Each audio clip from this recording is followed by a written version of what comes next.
The hour is upon us, so I'll call the city council meeting to order. And some more rhetoric for everybody, please. If you have phones, make sure that they are turned off. And I mentioned this last time, if they ring, they belong to the mayor. So appreciate that. Same with the council, please turn off your phones. If you have any emergency, just please let me know. Madam Clerk, would you call the roll, please? Sure. Mayor Cooper? Here. Deputy Mayor Alcantara? Here. Councilmember Carrington? Here. Councilmember Collins? Here. Councilmember Graham? Here. Councilmember Hudson? And Councilmember Mosier. Here. Mayor, we have a quorum. Thank you. Stephen, would you lead us in the Pledge of Allegiance, please? I pledge allegiance to the flag of the United States of America and to the republic for which it stands, one nation, under God, indivisible, with liberty and justice for all. Thank you.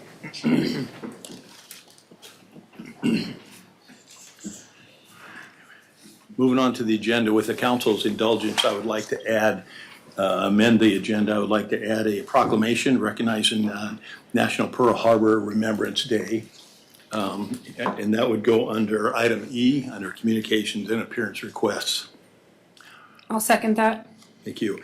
What is the wish of the council for the amended agenda? Move to approve. Second. Thank you. Any discussion, any concerns, comments? Hearing no objections, we'll accept it as amended. Thank you. So now we are at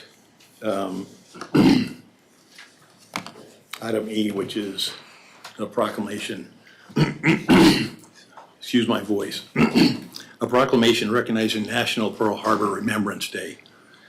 On December 7th, 1941, at 7:55 in the morning, the quiet of a Sunday morning was shattered by a devastating attack on Pearl Harbor, resulting in the loss of 2,403 brave service members and civilians whose lives were tragically cut short. And this day of remembrance stands as one of the most solemn in our nation's history, marking a moment when the United States was called into profound sacrifice, unity, and resolve in the face of adversity. And the men and women who perished that day, along with the survivors who bore witness and the countless others who answered the call to defend freedom in the years that followed, demonstrated extraordinary courage, steadfast devotion, and an unbreakable commitment to the ideals of our nation. The city of Palmer humbly honors the memories of those 2,403 American sons and daughters, friends, and loved ones whose lives were taken in the attack, and extends its deepest reverence to the families and generations who have carried their legacy with dignity. And National Pearl Harbor Remembrance Day invites all Americans to pause, reflect, and give thanks for the resilience and bravery that emerged from tragedy, and serves as an enduring reminder of preciousness of peace and the cost at which it is preserved. Now therefore it is proclaimed by the mayor and the city council of Palmer, Alaska, that we do hereby proclaim December 7, 2025 as National Pearl Harbor Remembrance Day in the city of Palmer, and encourage all residents to observe this day with heartfelt remembrance, gratitude, and reflection in honor of those who gave their lives so that our nation might endure. Thank you for that.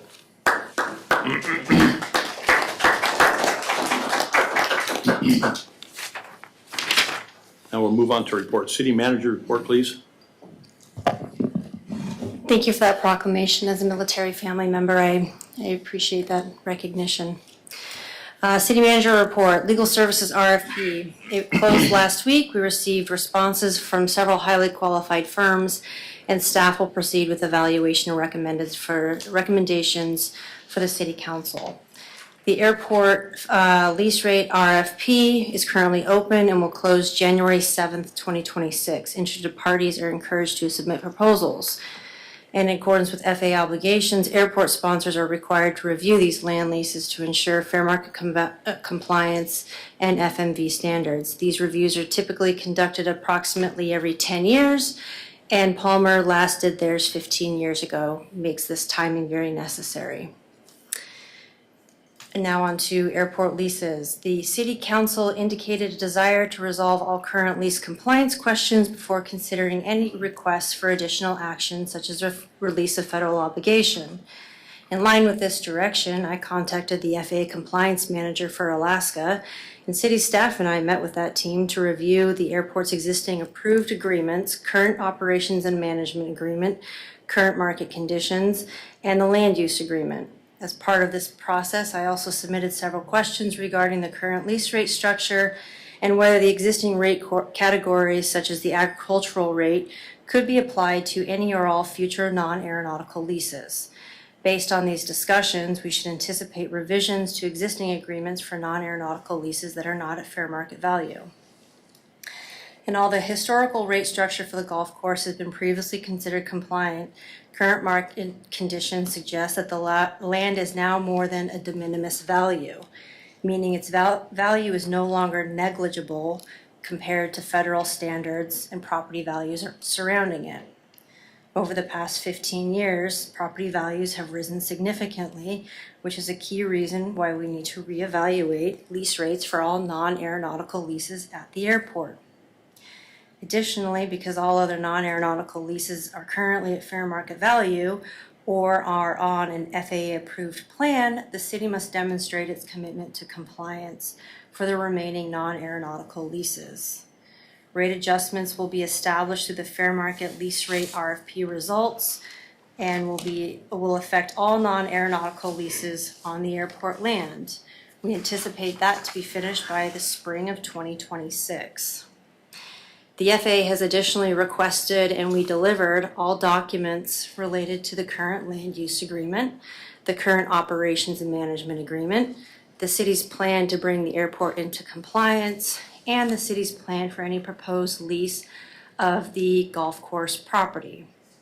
As part of the submitted plan to the airport, or to the FAA, the airport is proposing offering the current contractor a land lease below fair market value for the first year to ensure uninterrupted golf operations. The lease will gradually increase to fair market value over time, with the contractor keeping all revenues and handling all operating expenses. The plan and lease is subject to FAA approval. Staff will continue to work closely with the FAA compliance team to determine the necessary changes and ensure any updates fully comply with our grant assurances and land use obligations. And again, as required by federal law, any new proposed leases will be submitted to the FAA for review. For transparency, I've been communicating with the current contractor who operates and manages the golf course regarding proposed changes to existing agreements that are set to expire. I will continue to coordinate closely with that contractor as the FAA continues to review its process. This is an ongoing thing and it will not be resolved in a day or two. It will take time to fully complete. I got word today that it'll be sometime mid-January before we receive any type of communication regarding our initial proposed plan. On tonight's agenda is the IT services contract for approval. I've been working diligently with the perceived winning firm to include language in the master service agreement that provides legal protections for both the city and the contractor. I'm also working on contract revisions with H5, the company entrusted with building the library, to ensure city's interests are fully protected, and I look forward to signing that contract shortly. Additionally, I've formed an executive committee to oversee library construction, ensuring compliance with the agreements and providing oversight on any change orders throughout the project. And lastly, Breakfast with Santa is this Sunday, December 7th from 8 to 2 p.m. This is an annual breakfast fundraiser held by the Palmer Fire Association, and all employees and their families are invited to attend. Come enjoy pancakes, visit Santa and Mrs. Claus, and meet some reindeer named Snowflake and Blizzard. We hope to see you there. Thank you. Any questions of the manager? Yes, ma'am. Yes, thank you. I just wanted to clarify. So the plan is to keep the land lease for the first year and then gradually increase it to the fair market value over time, and that's going to be included in the new lease offer. No leases have been offered to anyone currently. Our plan is to offer the current contractor with FAA approval the land lease that is modeled after other non-aeronautical leases at the airport. They retain all revenues and expenditures. We model it like a fully, commercial property with no subsidies, should the contractor choose that. But it is a below market rate that the FAA has currently indicated that they would accept based on a staggered lease rate. Yes, ma'am. Just one more question. Would the council be able to get copies of those answers that came from the FAA, or were those things communicated verbally? So those were communicated verbally, and with our submission documents, they will be giving us written compliance guidelines as well, which will be due sometime in January. And we'll have some discussions back and forth if they need some clarification on our plan, the documents, or whatever. But this was based on a meeting with the full Alaska compliance team. Yes, sir. Yeah, thank you, Mr. Mayor. Thank you, Circle.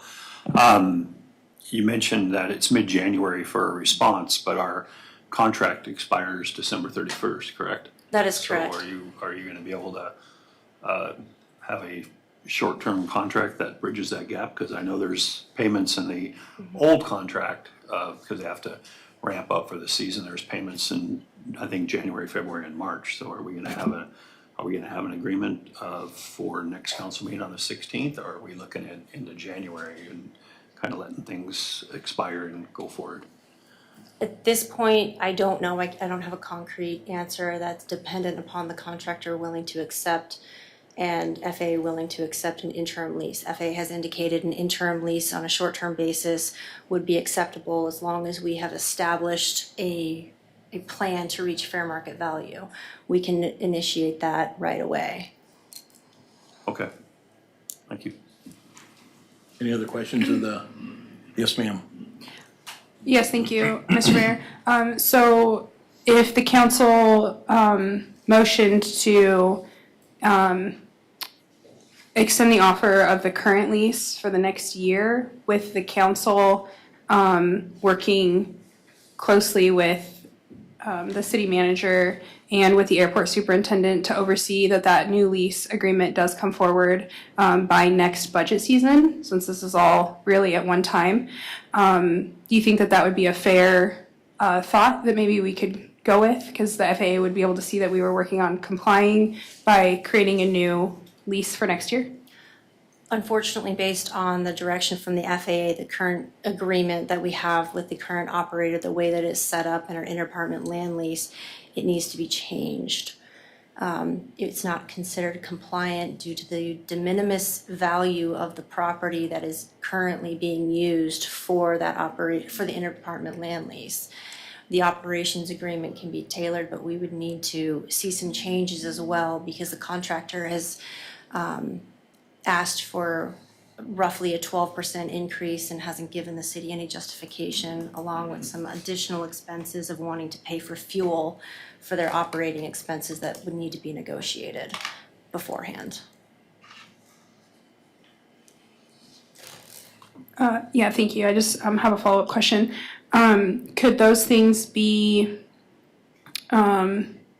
considered with just like the commitment to the community that for this year, we're not looking at, for this specific item, a lease rate change, and that's going to be, like, just to clarify for our constituents, that's something that in the lease we would be looking at starting in the next year or within a couple years to start increasing that to get to the fair market value? The intent is to change the lease rate no matter what, to reflect our willingness to comply with the fair market rate. What that looks like, it can't be 2 cents a square foot, I guess is what I'm saying. It's got to be something that's relative, but that is, I have submitted this question, I have submitted the plan to the FAA already, and I'm looping in the contractor, and it's now in negotiation phases if he's even willing to look at a land lease directly with the airport instead of with our community development director or department. Okay, thank you. Any other questions? Okay, moving on to my report. So I attended the MPO meeting on the 19th, and MPO is a municipal planning organization, and that's a group that actually is looking to, it's funded by federal dollars, and it is going throughout the whole valley and coming up with transportation projects that they can improve on. And the city of Palmer has already included 4 of those, and there's an opportunity for us to submit more. And I was elected chair of the MPO, so hopefully that's maybe an added bonus for the city of Palmer. And on the 3rd, which is tomorrow, the actual MPO is having an open house at the Borough Chambers, and they're there to discuss, what the MPO is all about. What are their goals, what are their objectives, what are the scoring criteria, how do you submit a project, who can submit a project? And it doesn't have to be a municipality, it can be an individual, can talk about projects. Where they're gonna have 4 or 5 stations around the chambers, and and with maps, and you can point out where there are problems, whether it's near accidents or congestion or whatever it is. And so there's an opportunity, and there's free pizza, so that'll probably draw a lot of crowd. Anyway, that's from 4:30 to 6:30 tomorrow at the Assembly Chambers. I met with the chamber and a couple of business owners a week or so ago, and that's my first meeting with the group. I wanted to meet with business owners to see what we can do and how we can help businesses thrive in the city of Palmer, and how we can get more here. And it was a good first meeting. We had a couple of businesses that were there, and the chamber executive director and president were there as well. And we're going to be doing that every month. So that is a good thing. I also, on the same day, met with the museum executive director and the chair to talk over our relationship with the museum and the visitor center, and the same thing, to see what are some things that we can do to help bring more people into town, which obviously brings more money into the city as well. So there was a tree lighting on Saturday, and there were a dozen or so people there, and it was a precursor to Stan's fireworks, So it was a tree that was donated to the chamber, and it's just south of the depot, and it was a good event. We had a little young lad, I believe, light the tree for us, and that was really fun for him. On the 8th, in the depot, there's a 3rd annual used toy exchange, and what that entails is for parents who can't afford toys for their children or for other children, they can come in and get toys, and they have a wrapping station there. They can get toys for free. There's no charge, and I think there's 3 or 4 locations you can drop off used toys in town. Lecker's Coffee, Bleeding Heart Brewery, and I can't remember what the other one was, but it was an opportunity to help families in need that do not have money for their children. There's also there's a ribbon. We have a new veterinary surgical services coming into town, and it's called Thrive. And their ribbon cutting is, oh my gosh, Saturday, I guess it's at 1 p.m. 1 to 4, I believe. And they're out on Springer system, and that'll be a good thing to have another one in Palmer as well. And then the last thing is the Alaska Municipal League meeting is next week, all week, and the majority of the council, almost all the council, will be there for the entire week. So, any questions of me? Yes, sir. Yeah, thank you, Mr. Mayor. You've been busy. Thank you for a good report. I just wanted to touch on the MPO meeting because now that you're the chair of it, maybe you can put in a word. These meetings that begin at 4:30 in the afternoon and go to 6:30 are just really difficult for people that commute, like I just did and got here at 5:57. So I hope in the future, I mean, I'm sure it's always 6 of one, half a dozen of the other. I'm sure they're like, hey, we can catch people from the borough that haven't left the borough yet, or whatever their thought process is. But 4:30 seems like an awfully early start time for anything if you're trying to get public involvement. And I would say if we're trying to get public involvement, looks like a 6 o'clock meeting kind of works for public involvement. So I would hope that in the future, maybe you can put in a word that that's just too early in the afternoon to have a meeting and try to actually get public to show up. Yeah, thank you. So, And I will bring that up to the executive director tomorrow. Thank you. Any other questions?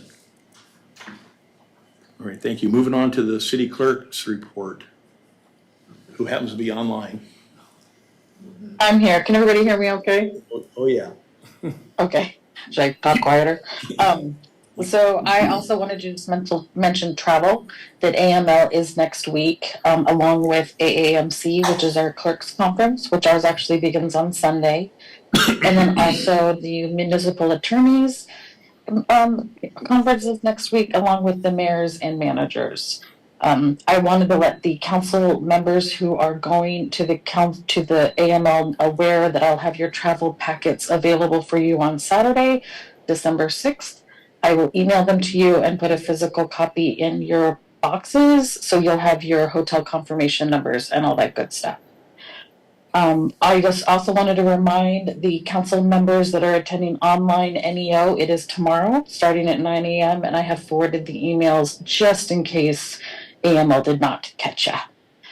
And then I just also wanted to touch on that the RFPs for the city attorney have closed and that we are in process for that, getting ready. And I will be reaching out to the council to have a special meeting to interview the candidates. And I'm looking at the meeting, a special meeting the week of December 15th after AML, because everybody will be there. And I will touch base with everybody to get that meeting set. That's all I have to say. Any questions of the clerk? Well, we thank you. I know it's 9:20 there or whatever, so thanks for being up late for us. No problem. The family's in the next room playing Mario Kart, so hopefully they don't get too loud either. Okay, moving on to audience participation. Please, if you haven't signed in, sign in. And when you come up, please state your name. You have 3 minutes. More rhetoric. Council meeting rules protect your right to testify and be heard, even if others in the room disagree with you. Council meeting rules also ensure that those attending can express their views if they do not interfere with the rights for others to see and hear the proceedings. At all times, order and decorum will be maintained in keeping with the civility and dignity of the legislative process. Please be respectful during audience participation. No disruptions to city business or threats of any kind will be allowed. Individuals who cannot follow these guidelines will be removed. Any threats against others could result in criminal prosecution. Again, please sign in, state your name in 3 minutes per person. I also ask if there are some comments that you enjoy, please do not applaud. Thank you. George.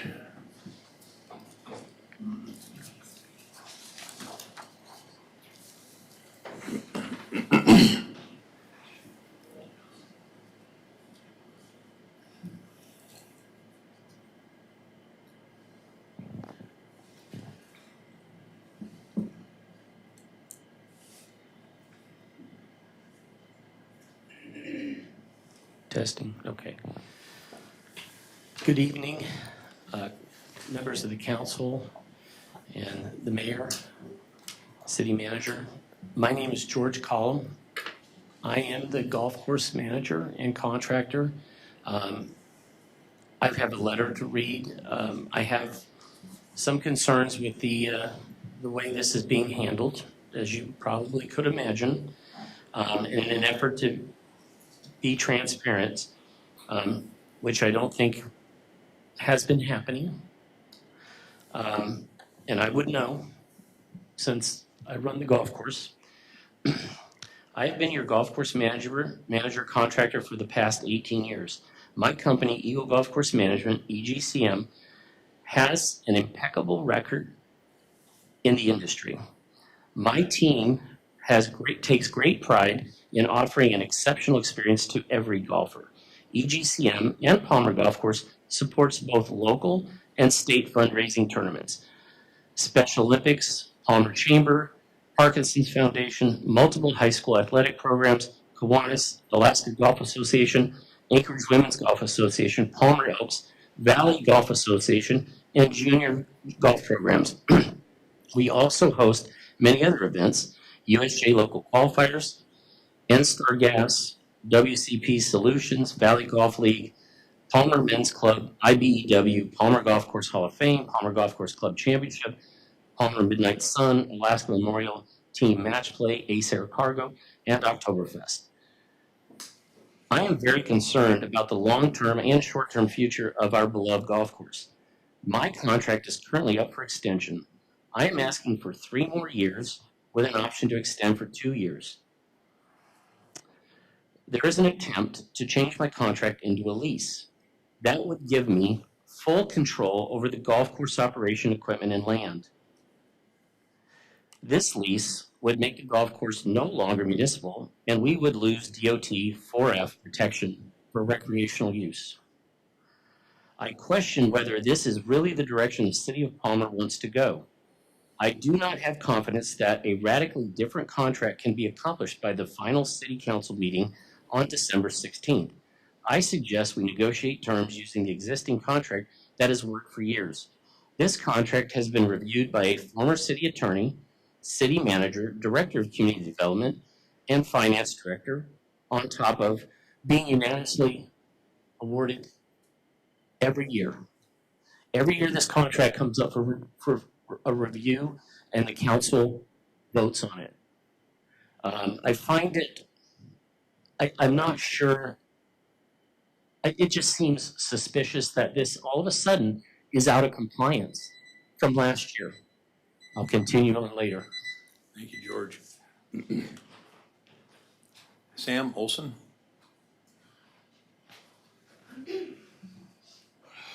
Good evening. Thank you for your time. My name is Sam Olson. I live on the outside of Greater Palmer, technically in a 99654 area code. I'm also the vice president for the Alaska Golf Association, and I just so happen to have married a pilot. I don't want to speak to you about definitions or interpretations of FAA regulations, but in my day-to-day job, I am a certified financial planning professional, and I have this lingering sense that when I've read things from the frontiersmen or listened on the radio or anything, that the decision has somewhat already been made. If you kick this can down the road, you're eventually going to run into the same issue, and you're going to give the FAA more opportunity to grasp their hands around your neck. In my world, asset diversification is a huge key. If you think about this, Palmer is now going to be extremely reliant on one asset that loses money. I have a copy of Merrill Field's budget and operating. They lose money. Wasila's airport loses money. The federal government's $27 trillion in debt. Eventually that siphon is going to be turned off. And we have to really ask ourselves, what are we going to do? I don't live here for the airport, but I find that the airport and the golf course cannot exist without one another. By finding a way to keep the golf course, even if that means buying the land, you will have the opportunity to assure that you will have revenue from multiple different sources that do not rely on one aspect of economics. You saw it in COVID. Flights tanked. 48% of the airports in the United States, as quoted by Forbes, are concerned with their financial future without FAA assistance.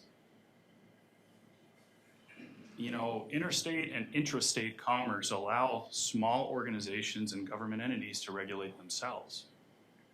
If you give the big bad bear a reason to take control, they will. And I'm not stating that I'm anti-federal government, because I love where I live and I love my country because they protect my freedoms just like yours. But the framers were afraid of this, of the overarching reach of the federal government on local municipalities from being able to govern themselves. I have other points I'm gonna go through, but I'm gonna wait till the end because I know I'm gonna run out of time. I appreciate you guys having me here. I've tried to stay quiet throughout this whole process. My job is to educate you as city council members, not to create a butting of heads between the golf course and the airport. I think they need to coexist, and I'll get to that later. Mike Grimes? Mr. Mayor, council, city manager, thank you all for the opportunity. My wife and I are Palmer. Could I get your residents. name, please? Oh, my name is Mike Grimes. Thank you. Yep. My wife and I are Palmer residents. We had the wonderful opportunity the other night to walk over to the fireworks show. And I gotta tell you that being part of this community is a blessing. The spirit that we have here is a treasure. There are several things about this town that make it that way, and one of those is the Palmer Golf Course. Councilman Alcantara had a question several meetings ago that I can't seem to find the answer to.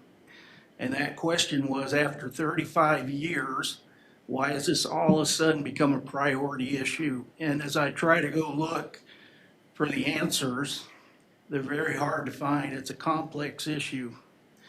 My recommendation for city leadership is that you put together maybe a 1 or 2 page fact sheet that lines out all of the facts that are driving this whole process behind the golf course possibly having to go away. I'm not a computer illiterate, and I've looked and looked and I can't seem to find it. It may be there. If it is, that's great, but it would be very helpful to the community if there was a way that we could actually see what the facts are and spelled out in a way that we can understand. Other than that, I'll finish by saying that if this golf course goes away, this community is going to be very, very upset. Thank you very much. Thank you. Kelly?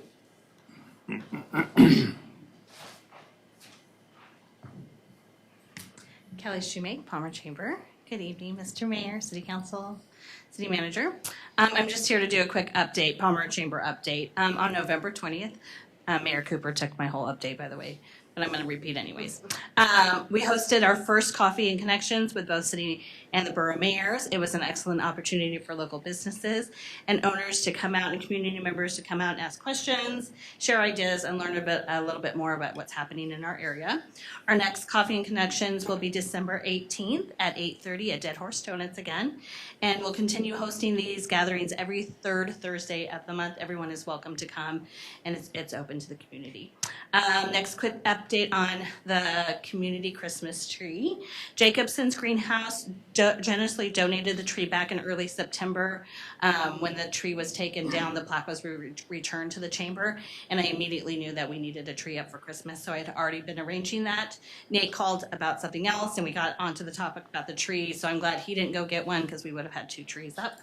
But we had a tree lighting. It was amazing. I'm glad that's there, and I'm glad the community enjoys that. And now it's all Colony Christmas. Colony Christmas is in like 8 days. And we're going to kick off our Colony Christmas events at our Colony Christmas Luncheon on December 10th at the train depot. Colony Christmas officially begins on the 12th. We have a full schedule of activities planned. Santa and his reindeers will be visiting on Saturday and Sunday. There'll be holiday markets, hay rides, and many community-hosted events throughout town. Of course, we can't forget the parade and the fireworks on Saturday. The full event schedule is live on our website at palmerchamber.org. I hope everyone comes out and can enjoy this great tradition that we have here in Palmer, and happy holidays, everyone. Thank you. Thank you. Nina Kohler? Hi,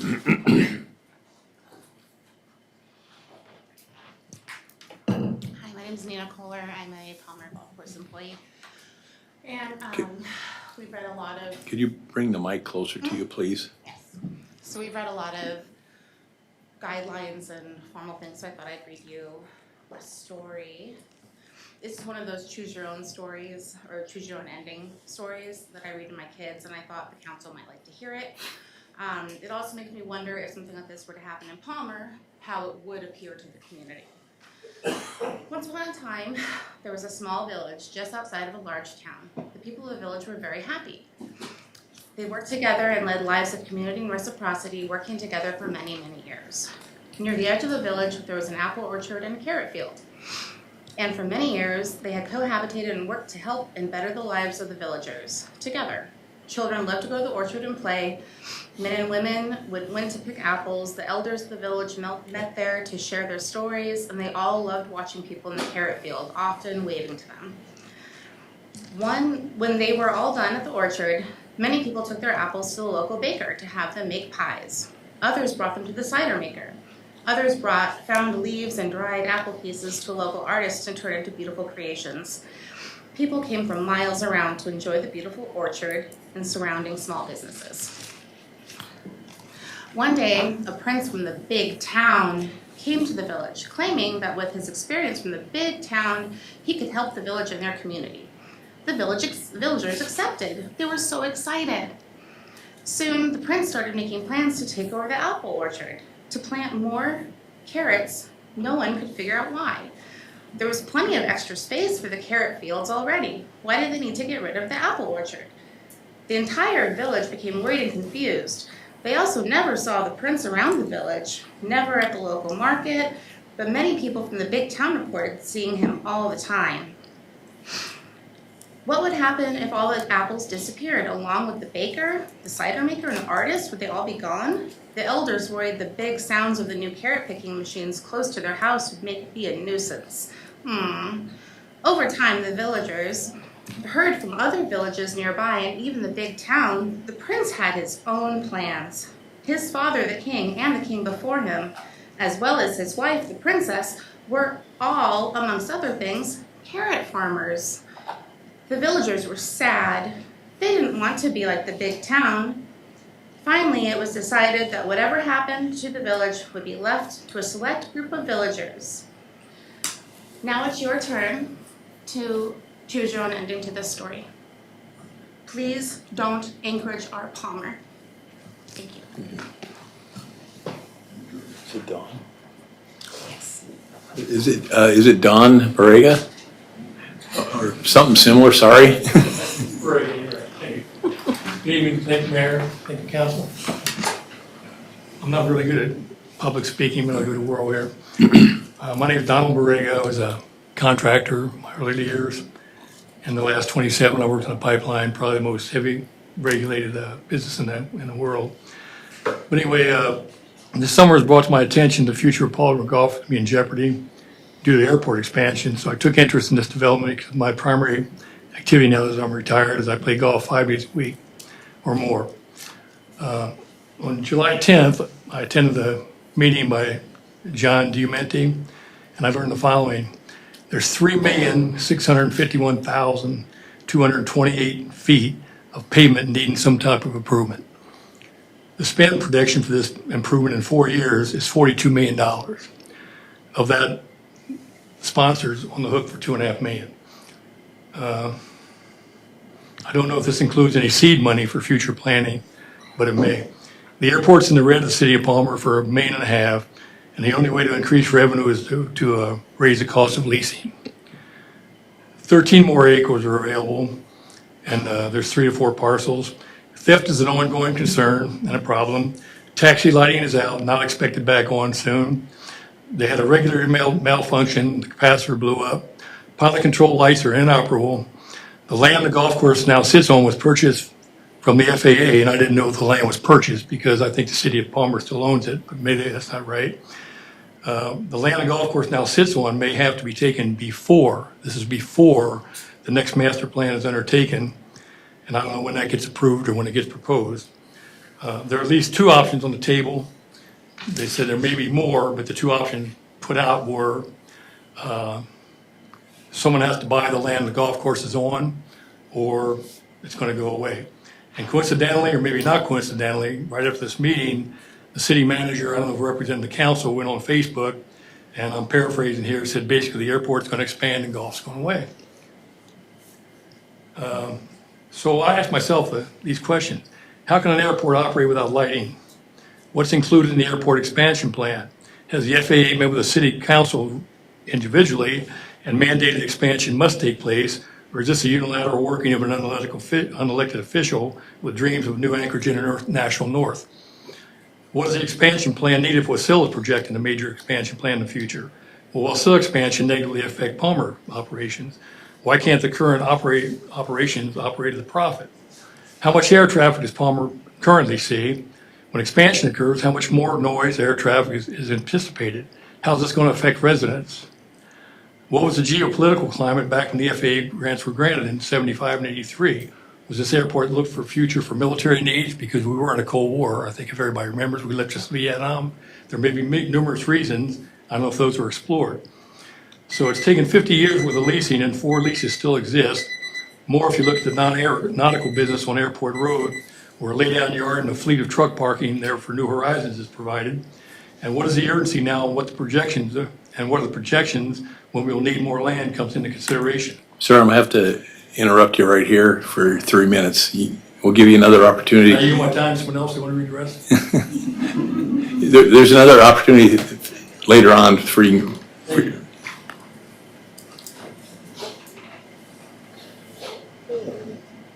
Drew, I guess is it Drew Froling?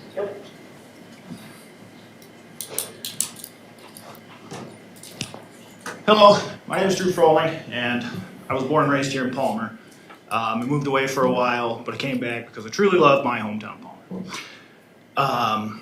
When I hear about talks of this airport expansion, one of the biggest things that comes to mind for me is why are we catering to the wants of few while neglecting the needs of many? We still have streets in this town that are unpaved. Can our stormwater drainage system handle another torrential downpour that we got just a few years ago? So why are we considered bolstering the airport in a slumping industry to bring more noise and more air pollution to our town? Let's not bolster an airport, let's bolster Palmer first. To that bolstering is that golf course. That golf course has evolved from a niche novelty into a viable asset for this community. It generates the money that needs to be improved for improvements of this community. I would also like to say that Palmer is Palmer because our past city council members fought very hard to keep it that way. And this airport expansion to me seems like nothing more than an overzealous few just trying to keep up with the Joneses. Let Wasilla build their airport. We already have something anyways that is better than anything the city of Wasilla can build or has, and that's a beautiful golf course. Thank you for your time. Thank you. Is there anybody else who would wish to come? Rabbi?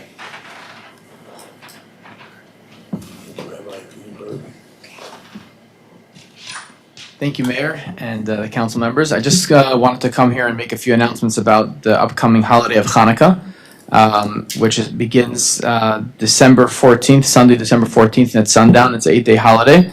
And we here at the Manchester Jewish Center, we are doing many, many events throughout the valley and Hanukkah displays. The first event is going to be on the 14th at 3:30 on Sunday in Talkeetna at the Senior Center for anyone who lives in Talkeetna. All these events are open to the entire public. On the 15th, we're going to be doing a lighting right here at the Palmer Train Depot, and the mayor is going to be joining us at 5:30 p.m. On the 16th is going to be our big event that's going to be at the Glen Massey Theater at 5 o'clock. Doors open at 5:45. The program starts. We are having entertainers. I think it's called the pogo sticks jumpers. They're coming from out of the state. They're going to be doing a beautiful show. Those events in the Glen Massey are very well attended every single year. This will be our 11th Hanukkah celebration. Last year, I think we had over 400 people come. It is open to everybody. There's delicious food, arts and crafts for the kids, and it's a very beautiful event. On the 11th, there's going to be an event in Wansea after lunch, and on Sunday the 21st. Did I say the 11th? Yeah, the 18th. There's going to be an event in Wansea, and on Sunday the 21st, there's going to be a beautiful celebration on the Wasilla Lake, where we're going to be lighting the big 20-foot menorah. We're going to be going up on a cherry picker at 3:30, and there's going to be a chocolate falling down from a fire truck. So it's going to be really exciting. So everyone is invited. Everyone's welcome. I hope everyone will come and celebrate with us. Thank you. Thank you. Did he state his name for the record? Did he state his name for the record? Anybody else who would like to come forward and speak to the council at this time? Seeing no one, will close audience. Oh, Sorry, it took me a long sure, time. yeah.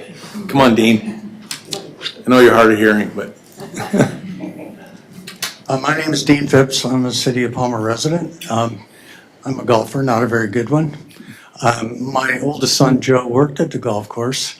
I know because the alarm clock went off every morning at 3:30. I golf with a couple of fellows. One of them is 93. He's still very active. He was all-state in Oregon in high school in 3 sports. But that's not what I'm here to talk about. We all have connections to things that we believe in, but I would like to see the council take leadership in encouraging a successful airport and a successful golf course to collaborate and work together. I mean, we talk about bringing businesses to town. We have 2 businesses there. I think the energy should go towards resolving this dilemma in the best way possible and encouraging those businesses to grow and contribute. They're both very important to Alaskans, and the golf course brings in a lot of business from other areas. It could even do better with the kind of vision and support that I'm asking for, so thank you. Thanks, Dean. Anybody else? Mesa? Nothing? You don't want to come up? All right, I'll close audience participation and moving back to council action memoranda 25-088 authorize the city manager to negotiate and execute a 3-year contract with the option to renew up to 2 one-year options with Vicinity Group LLC for IT support services. Wishes of the council. Move to approve. Second. And would anybody like any kind of report on what that entails? Oh, hearing none. Madam Clerk, would you want to call the roll, please? Councilmember Carrington, Yes. Deputy Mayor Alcantara, Yes. Councilmember Collins, Yes. Councilmember Mosier, Yes. Councilmember Hudson, Yes. Councilmember Graham, Yes. and Mayor Cooper. Yes. It is unanimous and approved. Thank you. Action memoranda 25-096, recommending the city council update the 2006 City of Palmer Comprehensive Plan. Wishes of the council. I move to approve. Second. Thank you. Anybody have any discussion on questions about? Yes, sir. Oh, thank you. I must have known I wanted to ask a question. Since 2006, right? Yeah.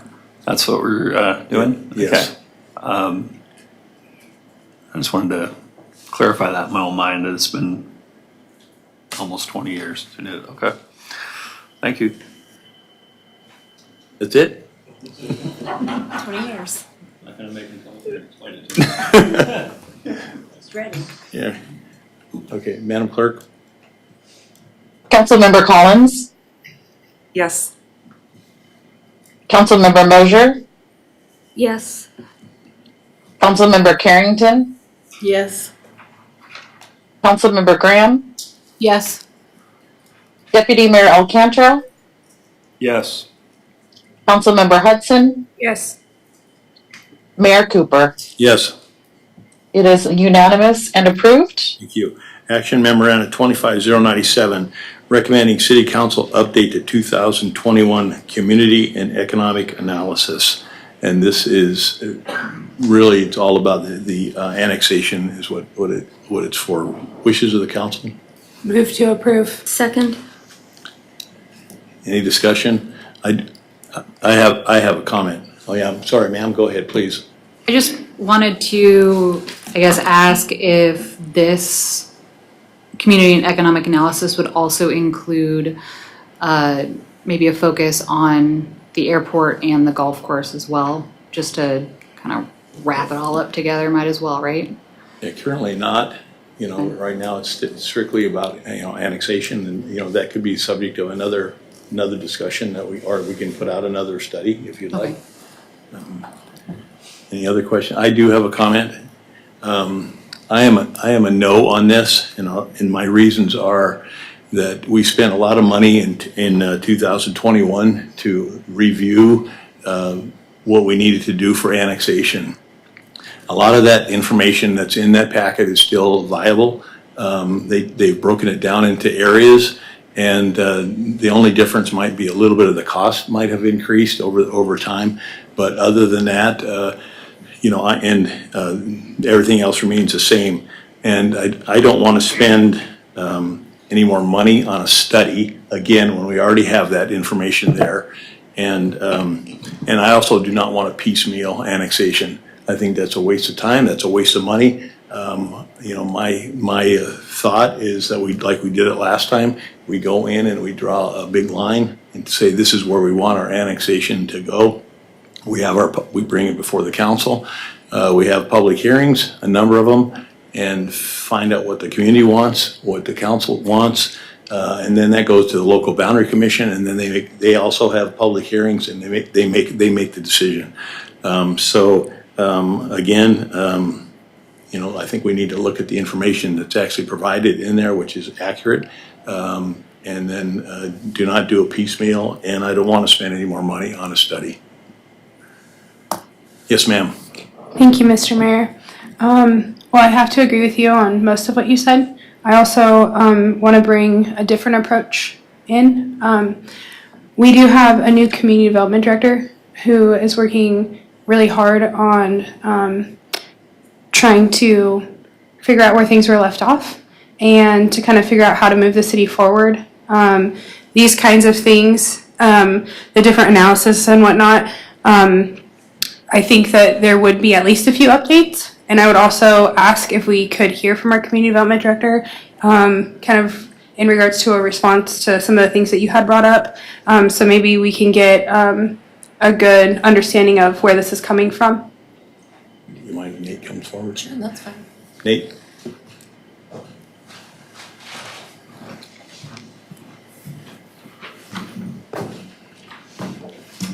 Good evening, Mr. Mayor and council members. Yeah, so I will agree. A substantial amount of money was put forth to the study, and it was only 2021 in comparison to the 2006 comprehensive plan. First of all, thank you for approving that. We have to keep in mind that that was developed during the height of the pandemic, and there were a lot of distortions, supply chain issues of rapidly shifting consumer behavior. Biggest one is that annexation is very contentious, right? And that's because of misinformation. So when we talk about retooling or updating, it literally is an update. It's not we're not throwing this study out. We are updating it and retuning it and refining it to current market analysis, especially on the fiscal side of things. So if you look at the packet, it talks about the feasibility of certain areas. The reason why they were broken up in those areas is because drawn on a big line, initially it was supposed to be the water sewer, right? And then that was a little bit bigger than we wanted to because of the fiscal analysis and basically adopting that entire cost as a city. So it got piecemealed a little bit smaller, and then broken up and fragmented into areas A through G. And in the packet, you'll see which ones. Some are less feasible, others are more feasible, and certain areas have a very strong kickback when it comes to the community. So updating that is not just on the fiscal side, which will go to the land, or forgive me, it goes outside and goes to the adoption of the Land Bureau.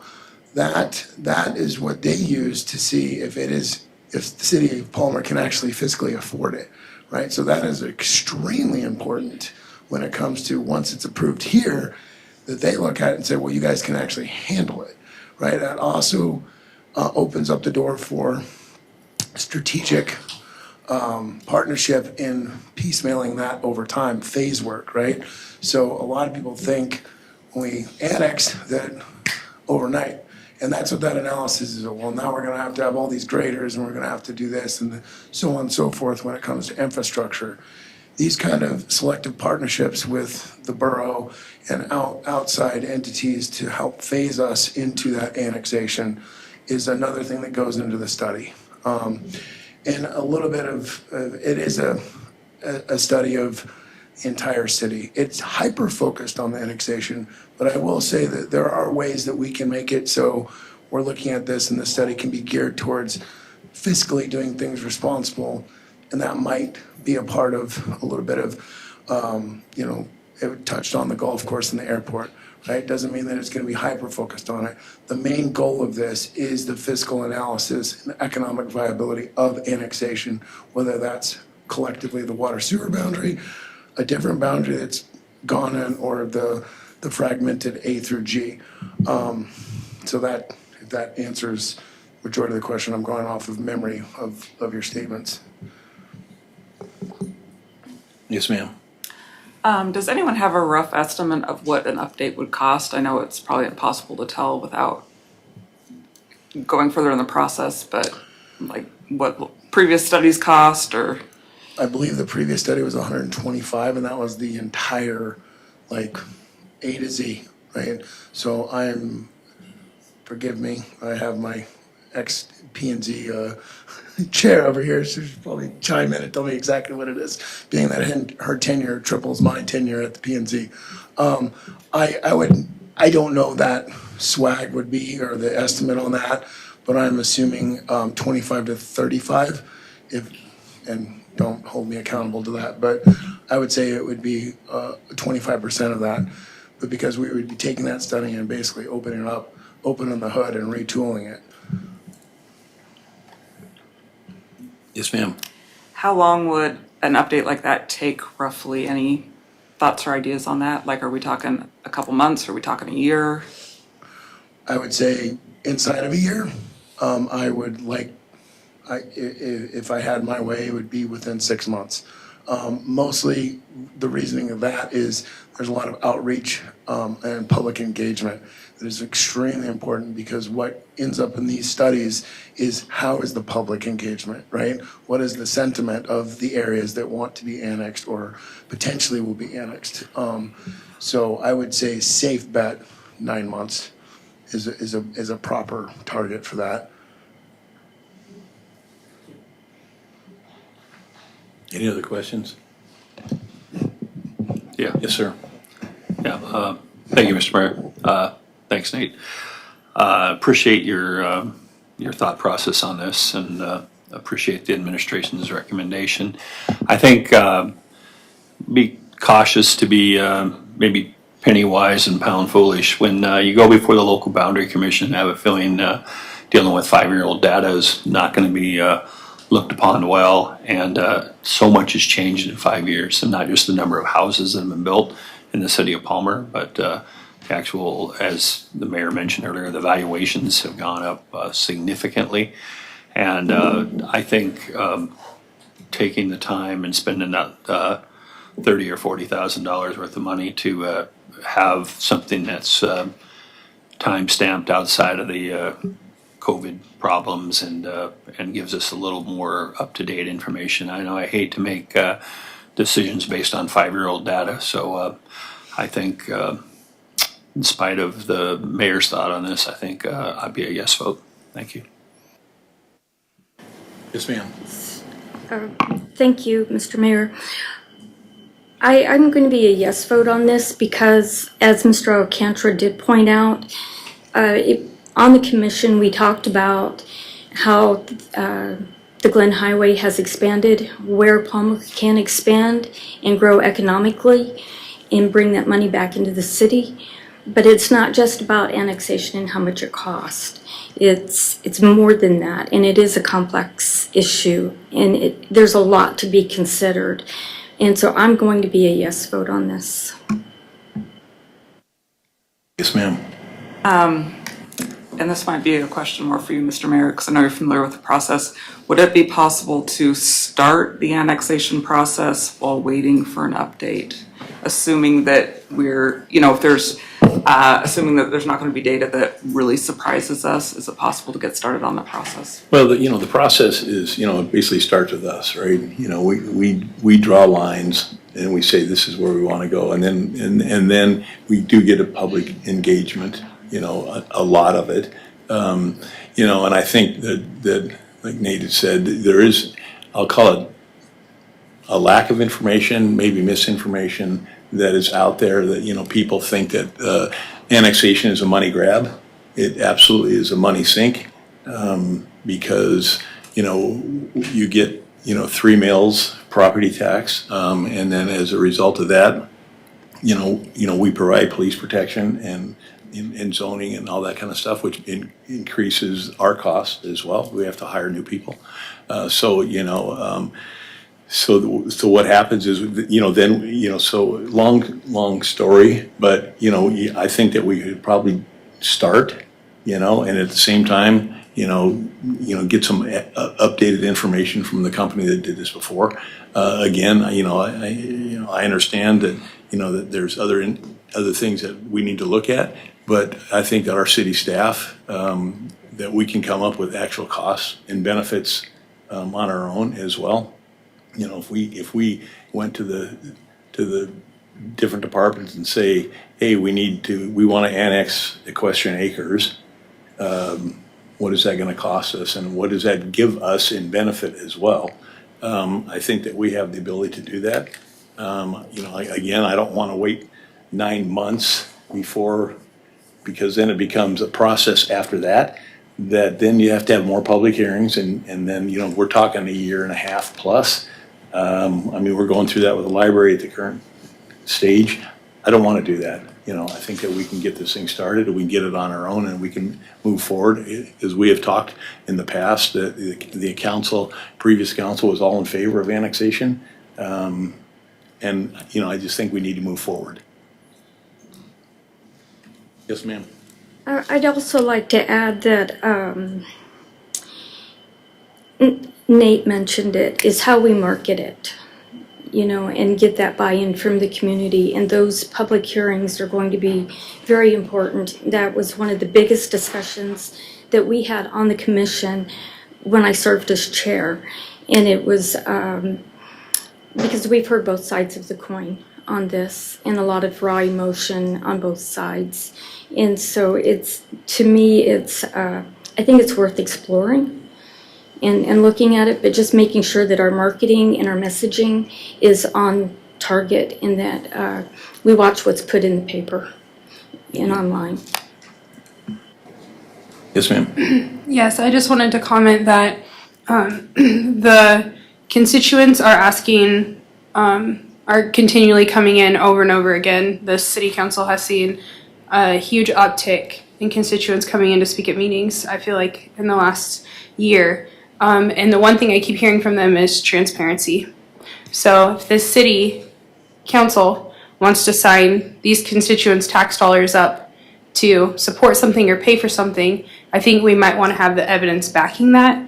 The other note I had to share was that the city and the constituents' tax dollars are paying for this community development director to develop this community. And we've put a lot of trust in this person and a lot of tax dollars in this person. And now this person's coming forward and saying, I think it's in the city's best interest. And the mayor's put people on the planning and zoning board. They elected the mayor to say these people are supposed to represent us and tell us what the city needs. And they're telling us we also need to do this.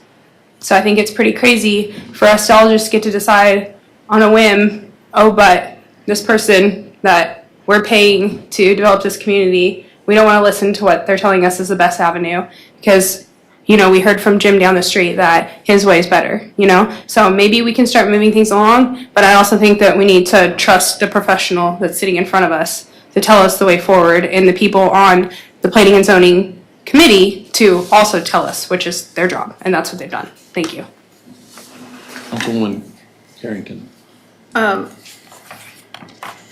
So, just because I'm new, so you get an additional report. What's the how do you move forward from that? We have a report, and what have we done with that? And then the additional report isn't, if we picked out a place we wanted to zone, isn't there public input on that step?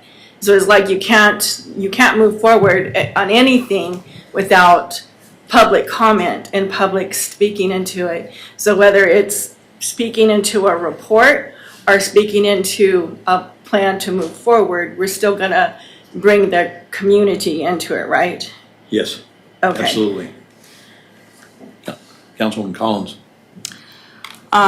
Yeah, I'll voice one of my concerns and anyone that might have thoughts on that. I guess one of my concerns is that there's been several studies done on this and then nothing happens. And so my concern is that we're going to pay for another study and then it's going to take 9 months or whatever it takes and we get caught up with another issue and then nothing happens again. And so I guess that's the concern I'm wrestling with right now. Like I said, if anyone had any thoughts on that, or if it's best just to start moving forward and maybe we get that information, maybe we do decide to update it and get that information partway through the process, or maybe we see how far we can get without it. I don't know if Ms. Manager has any thoughts on that either, as far as the feasibility of, like Mr. Mayor commented that we could gather a lot of that information ourselves. Is that something that you're comfortable commenting on, as far as whether you think that's something that's feasible? Or I'd have to gather exactly the documents, look at the state website, what our parameters are before I could give any concrete answer to that question. Thank you. Mr. Mayor? Councilwoman Hudson, yes. Yes, thank you. I actually do kind of want to respond. If you look back at the documents from that time, what you'll see is that the council and planning and zoning was asking for things to be done and to come forward. And because of the lack of transparency within our government, those things weren't being brought forward in the time frame that they were being asked to. Just like the camping, sleeping on streets and camping ordinance that was brought forward, that was also requested and denied previously in other years. So you can go back and see that. So I think that people were trying to move things along and that wasn't happening, which is why we see new leadership within the city. Yeah, just one other comment, two comments. Annexation, even though some people might be against it, protects the downtown core area. If we do not annex beyond, right now it's at Felton and then up to Hemmer, and after that it's outside the city. Down by the fairgrounds, just south of the fairgrounds, it's not in the city, just west of the fairgrounds is not in the city. People along that corridor on that side can build a crematorium, a Walmart, a Fred Meyer, whatever you want to say, and we have absolutely no say in that. And the borough has no zoning, basically. They can build whatever they want to build. I get concerned about that. I'm really concerned about the downtown businesses. I don't want stuff going down the Palmer-Wasilla Highway or down Bogard that will affect our downtown core area people. And that's why I'm kind of adamant about, moving forward on annexation. The big thing that annexation provides, not only immediate police protection. Matter of fact, a story, I had a meeting with someone the other day and they asked me, I live right outside the city. What is annexation going to do for me? And I said, when you call 911, who do you get? He said, state police. I said, how long does it take them to get there? He said, well, it depends on where they are, whether they're in Sutton or Wasilla or whatever. And I said, if you call 911 and you're inside the city, you will get almost immediate police support from Palmer Police Department. And the other big issue is zoning. We have the ability to zone areas to protect the people that have homes already out in this area. I get concerned, everybody drives out PalmerCity Highway. You can imagine all the things that can be developed out there. And I'm a little concerned about that. So, I think that we need to move forward. I don't have a problem with doing a partial study at the same time as we're moving forward. Maybe we need some more information. I don't have a problem with that, but, yes, ma'am. Yes, thank you, Mr. Mayor. I just saw some confusing looks, so I just wanted to clarify. That's why we have a new city manager, a new city clerk, a new deputy clerk, and our deputy clerk is our clerk, and a new community development director. So I just wanted to clarify that for everybody who was wondering who I was speaking about. Thank you. And the second thing I had to mention is if you think there's more work needs to be done on this, if we can always postpone this to the next meeting as well, or into the future. But obviously that pushes everything forward. So, yes, ma'am. I would like to make a motion to postpone it, just because I would like, to me, it's like we either move forward or we wait and then move forward. And I guess I would like more time to look at it and see, maybe have that conversation or find out, can we move forward without this? Is it really going to be detrimental? Because it is a lot of money to put into something if we can just move forward. I don't know, I'd like to postpone it. I have a lot more questions. So you're making a motion to Postpone it till December 16th. December 16th There you go. meeting? Give me a couple of weeks. Is there any second on that? I will second that. Yes, ma'am. You got a Deputy Mayor. Yeah, thank you, Mr. Mayor. Talking about delaying things and then sometimes I agree with postponing things for a couple of weeks to take a closer look. But on this one, I just think if we're going to move forward with annexation, I think most people on this dais are in favor of that. I'll speak for myself. I'm in favor of it. But I think we need the up-to-date information for when we move forward. If you've ever dealt with local boundary commission, I mean, it's a bear to get through anyway. And I think having updated information is going to help us in the future. I'm willing to vote yes on it tonight and not postpone it for another 2 weeks. But if people think they need 2 more weeks to, fully make up their mind, then I guess we'll let that happen. All right. Any other discussion? All right. There's a motion on the floor to postpone this for till next meeting. Madam Clerk. That is correct. So what I'll have you guys vote on first is that motion to postpone, and then depending on how that vote goes, we'll move on to the next. Deputy Mayor Alcantara? No. Councilmember Carrington? Yes. Councilmember Collins? No. Councilmember Graham? No. Councilmember Hudson? No. Councilmember Mosier? No. And Mayor Cooper? Yes. So that was defeated with a 1, 2, 4, 5.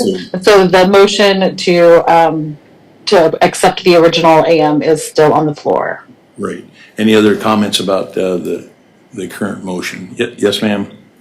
Just if it's helpful for folks to know where I'm at on this, I think I am in favor of moving forward on annexation as quickly as we're able to do so, but I do think there's value in gathering some additional information. So while I would vote yes on the update, like I said, I'd like to start moving forward on the process that the city council needs to get through at the same time, so those things might be running parallel until such time that we're able to come together with that information and make some final decisions or make some final moves with that. Thank you, ma'am. Yeah, if it would help the people that were wishing to postpone, if we could get the questions that you would like answered, if you could direct them to Nate or myself, we can work with you individually to resolve any of those questions that you have, so we can get those in advance to you. And one other comment on this, the action memorandum to the resolution, I'm sorry. If we approve this, is this a total and complete redo, or do we have the ability to pick and choose, or what kind of information that we want from this study? Mr. Mayor. Yes, ma'am. I think he mentioned that they were just going to reopen what they already had, and it was only going to be about a quarter of the cost because they were going to use that information and update. My guess is you'd have to go over and look at it piece by piece and figure out exactly what we want them to redo. Correct. Yeah, and that might get through clarification and through dialogue through the city manager and down to me and to my staff. Yeah, we can curtail the contract exactly how we want. Okay. And we can take direction, or at least guidance, right? Direction is probably the wrong word. Guidance from the dais on what we would like to see specifically honed in and updated. Yeah, absolutely. All right, perfect. Any other questions, comments? Madam Clerk? Okay. Deputy Mayor Alcantara? Yes. Councilmember Carrington? Yes. Councilmember Hudson? Yes. Councilmember Mosier? Yes. Councilmember Collins? Yes. Councilmember Graham? Yes. And Mayor Cooper? Yeah, after listening to all the discussion, I am a yes. It is unanimous and approved. Thank you. Moving on to new business, resolution number 25046, a resolution of the Palmer City Council approving the Matanuska-Susitna Borough's area-wide animal control services within the city of Palmer. Wishes of the council. Move to approve. Second. Thank you. Is there any discussion? George is here if we have any comments, and also the animal control. Yes, ma'am. My question, I don't know who it would be best directed towards, but where we're talking about annexation and possibly taking in a much larger area than Palmer currently constitutes, would the issues that have been coming up as far as jurisdictional differences be as much of an issue if there was annexation? Like, are we jumping the gun moving forward on a borough-wide approach to that where annexation might be occurring? Any thoughts on that? George Hayes, the Deputy Borough Manager. It would not matter because if you voted and the other two cities voted to do the area-wide, then it would become all the borough, no matter where it was, including all three cities. And you, I apologize, I don't know. Have the other two voted to accept that already? Wasilla has already voted. Okay. Houston voted yes, but unfortunately, the title of their reso did not match the resolution line at the end, and so they have to redo it. They're expected to have a meeting on that in December sometime. Thank you. Yes, ma'am. Any other questions of, yes, ma'am. I don't know if it's a question so much as a comment. So when this came up originally, one of the questions that I had was if there are differences between the Borough Animal Care and Control Code and what Palmer has. I went through and actually compared them side by side. We clearly have been copying off each other for years because they're very, very similar to us in all three cities. One of the main differences, though, that Palmer does not have, that Wasilla does and that the borough does, is kennels and catteries. That is the only thing I found that the city of Palmer does not allow for in Animal Care and Control Code or Animal Code, whatever it is. We're already exempt from, exempt. It's already specified that the mushing facilities does not include, it says notwithstanding within the boundaries of the 3 cities. I don't personally have a problem with it, but it is something that I wanted to make sure that folks were aware of, is that if we go forward with this, it would allow for kennels and catteries under the borough code within the city limits of Palmer, which is not currently a thing. It might have been removed, but I think that we have a animal limit in the city of Palmer. Yes, So, it's I think it's 5, I believe. It is. And that would kind of eliminate if you had a kennel, because you can only be in charge, personally, have 5 animals. And I think that's in our code. Can't remember if it's 3 or 5, but yeah, I think it would. It's just, it was a difference that I saw and brought up. I don't have a problem with it personally. It's not a thing for me, but I'm a big fan of transparency and knowing the differences. Mr. Mayor? Yes, sir. So you do have that now, but if you vote this in, then your code would go away. But as I mentioned last time, any areas like that you would like to add to Title 24, which is the borough code, you could then bring up a list of those, or one at a time, and then send that to the borough assembly, and then they could vote those in. For instance, cats and dogs, for a cattery or a kennel, you would need 5 or more animals. And once you have 5 or more animals, then you would have to apply for a license. But you could do something, whereas you would say something like, notwithstanding borough code, the city of Palmer prohibits any resident from owning 5 or more animals. And if you got that instituted, then that would become a part of Title 24, and it would be separate kind of from the rest of the borough, but it would be within the Palmer city limits. Is that subject to borough assembly approval? It is. So we could say we don't want to have that, and they go, sorry. They could. Yeah, that's a concern. I don't think they would, but that's, I can't speak for the assembly. Deputy Mayor?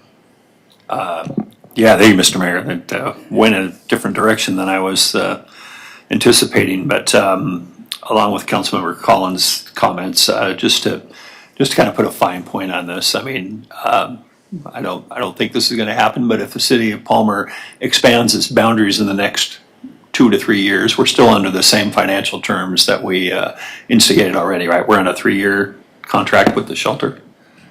If you wrote this down, you would then be, the annexation of those areas would be then under whatever your city code would be.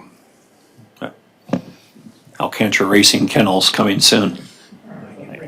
Yes, ma'am. Something I noticed so we've got this resolution on and I'm not sure if I'm doing this out of order or not, but I know we've got this resolution to approve the area-wide animal control services. I believe we would also need a resolution, or maybe an action memorandum, to actually strike our animal control code pending the borough assembly accepting that responsibility. Yes. Is that okay? Yes. Do we have that in the works if we should pass this tonight? We do now. Okay, just double checking. Thank you. Yeah. If I may, Mr. Mayor? Yes. Matt Hardwick, the Chief Animal Control Officer, reminded me that if the requirement for no more than 5 animals is within the city limits and it's in your land use code, then the Title 24, the borough code on area-wide animal care, would not affect that. And that is so with Wasilla. They have certain things within their land use code. It's a different title. And as long as it's land use, then the borough animal control code would not affect it. All right. So this is maybe hypothetical kind of a thing. So do you allow in your animal code, other than cats, dogs, do you allow like geese, ducks, pigeons, all kinds of ostriches? I mean, do you have that in your code as well? That you allow those? Do you have any restriction, I guess, is the comment on animals, other animals? Whereas we do. That would have to be another exception, because right now we literally You don't have care. had a crocodile, Yeah. an alligator, ostriches. Yeah. Yes, sir. All right, thank you. Yes, ma'am. I just want to ask the basic constituent question. What are you going to offer the constituents that we currently are not? That's the question I have. Primarily the 24, well, you do 24/7 now, but you do it with your police force. And so what it would do, it would relieve your police force to do just police work and not have to deal with the animal control piece of it and respond to all of the things within borough code dealing with animal care. So that's the big difference. Then your policemen can be just policemen, and our animal control folks would then take care of all things related to animal control. Do you have a follow-up? I do. Where's our police? Do we have anybody here that could offer us any opinion, any of our officers here that could offer us opinion about how they feel about that or how it's affecting them to have to do those operations, numbers, percentages? Mr. Mayor? I can tell you just across the street from me, we had 2 Palmer police cars that were worried about an animal, so it took 2 of our policemen out of service. Yes, ma'am. I just want to point out that it was the police chief that brought this forward, which kind of like infers their support. The other thing I want to bring up is currently, right, I believe Harwick brought this up last time. So like I live right on the border of the city. So like the lot directly behind my house, should it ever, or across the street, I guess a better thing, is not within the city. If that dog comes to my yard and bites me, then the city of Palmer does not have jurisdiction over dealing with that dog, nor does this borough have jurisdiction dealing with my dog should my dog go to my neighbor's house across the street that's not within city limits and bite. So the city police officers that respond, the city code that would classify that animal as a bite risk can't really do the thing with enforcement because it's not within the city. And that's kind of one of the, like, for me, that's one of the main things is like, if my neighbor's dog comes over and eats my chickens, I have no real recourse if that neighbor doesn't live in the city. And if you would like, Mr. Mayor, I could Yes. bring up Chief Hardwick to kind of further explain the differences between the officers and their code. Please. Yeah. Chief?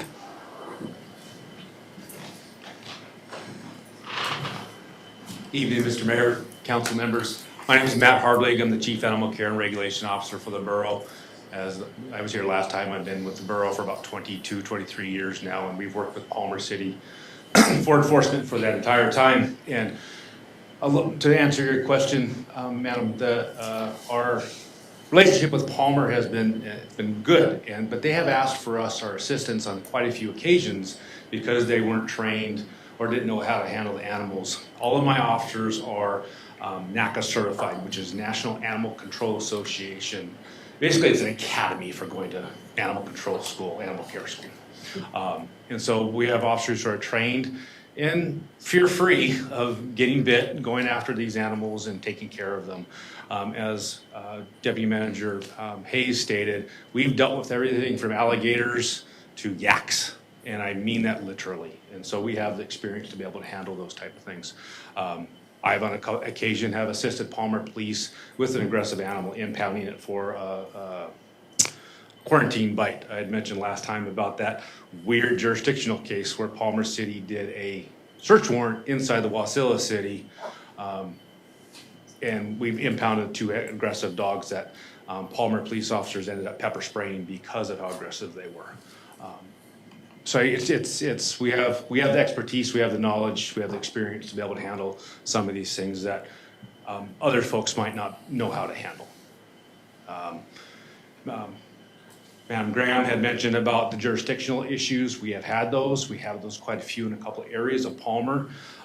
In the, I believe the Erman Road area is what it is, where there's quite a few houses that are on borderlines. And what she's saying is if we have a dog bite that happens in the borough, well, flip-flop, dog bite that happens in Palmer City, and the dog lives in the borough. Thank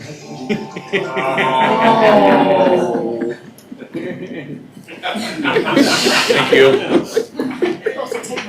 There's there's a jurisdictional issue. I can't enforce inside the city can't enforce inside the borough. A couple of other things with the code, Palmer City's code is lacking is some forfeiture issues, where if an animal is meant to be forfeited for a legal reason, it's Palmer City's code is lacking in that. And so we've actually kind of used borough code a couple of times to be able to have some sort of legal standing to do forfeiture. And then we have the appeal process is already set in place. Basically, we have 3 types of appeals. Citations are appealed through the state of Alaska. Forfeitures in what we call a level 5 is through an Office of Administrative Hearings. Any other administrative order in classifications 1 through 4 are through the Animal Care Regulation Board. I think that's Councilwoman Mosier. So we've said over and over tonight how great our police department is and their response times throughout the evening. What is your response time when there is an animal that is in need or a family's in need in case they're bit by an animal? It would depend on the situation. I mean, a lot of the cases we have can be handled over the phone. But it depends on where my officer is, caseload and all that other stuff. So if it's an emergency, as in we have to have an officer there now, I'm going to say a lot of times we have an officer who's stationed at the shelter. So our response time to Palmer is probably 5-10 minutes. But as when right now, I have 4 officers that cover the borough. So it's all contingent on what else is going on that time. Councilwoman Hudson. Yeah, thank you. What would be the difference in any fees and fines and licensing or anything that our constituents would have to do if this was a change that was made? Nothing as of right now. Meaning that we already have a contract with Palmer City right now for sheltering of animals, and that would not change. May I ask you a question? And so any future changes that you choose to make with the borough, then that would affect all 3 of our cities? Correct. Without our approval or denial of those? Correct. Councilwoman Collins. Yeah, comment in case anyone has thoughts, again, to alleviate these concerns. I appreciate that animal control has special expertise, experience, probably equipment, and et cetera, to deal with these issues. And I'm sure Palmer Police appreciates the help as well as our community. But I do have some concern, which sounds like Ms. Hudson may share, is like our ability as citizens of Palmer to be able to control and have a say in our own destiny as far as what we want animal control to look like within our own city.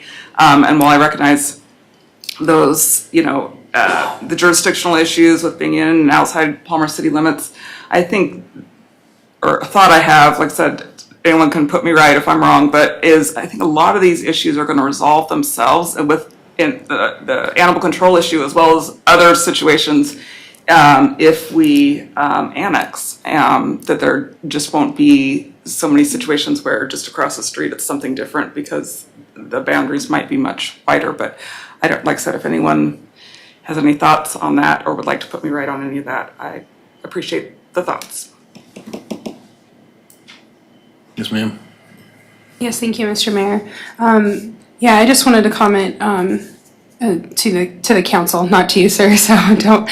I just think that it's continual. What we have is good enough, but this extra help could be really useful for us. But just give this little piece of the city, just give this little piece of control. And we saw that with the health powers temporary to the borough, 18 years. And now it's animal control, and now it's, what is it going to be next? And that's very, pieces of land here and there, streets here, because they're going to give us some money for a street project. I mean, this really, to be honest, is getting extremely concerning to me. So that's just kind of where I'm at. So I know you guys can guess, but I like our police and I'm thankful for what they do. I don't ever want to take away help from them, but I'm just getting super concerned with what I feel like is a little bit of overtake sometimes. Let me ask George a question. similar to the health, is this similar to the health powers that we can opt out of this program at any time? Or once we agree that we are in it for the long haul? This is a little different in two ways.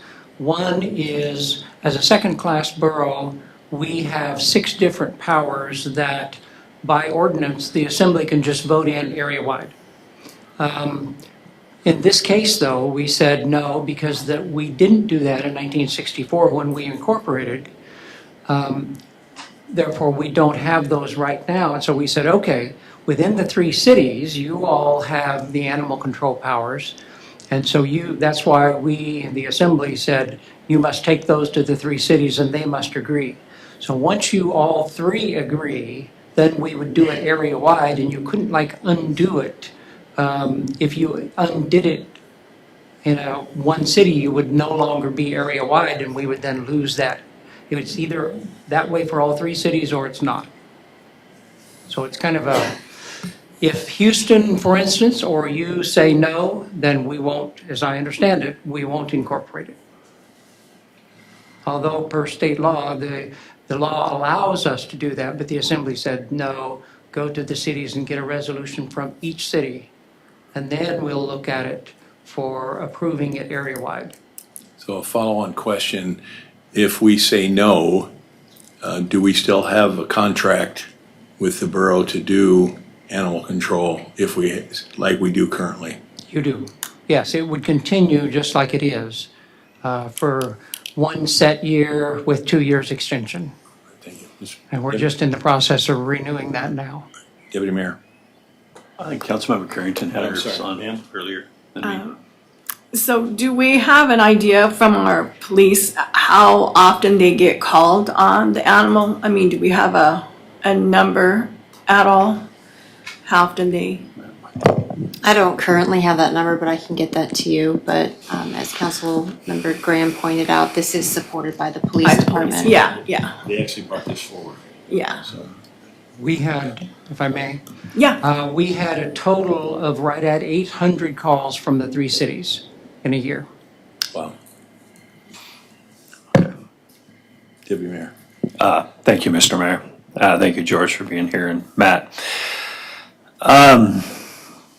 There are times I think you just gotta take a leap of faith, and I hear the concerns to my council members over here to my right, and they're very legitimate concerns.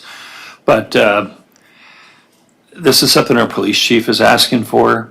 This is something I think is going to end up being a win-win situation. I mean, maybe I'll be proven wrong, and I don't want to, beat this yak to death, I guess. But I think it's time to pass this, and there's always a chance if something blows up or you don't like it, you work with your borough assembly members, you work with your borough mayor, you work with the people right down the street from us, a half mile away, and try to make it right again. I don't think we can be kind of paralysis by analysis of not acting what we should.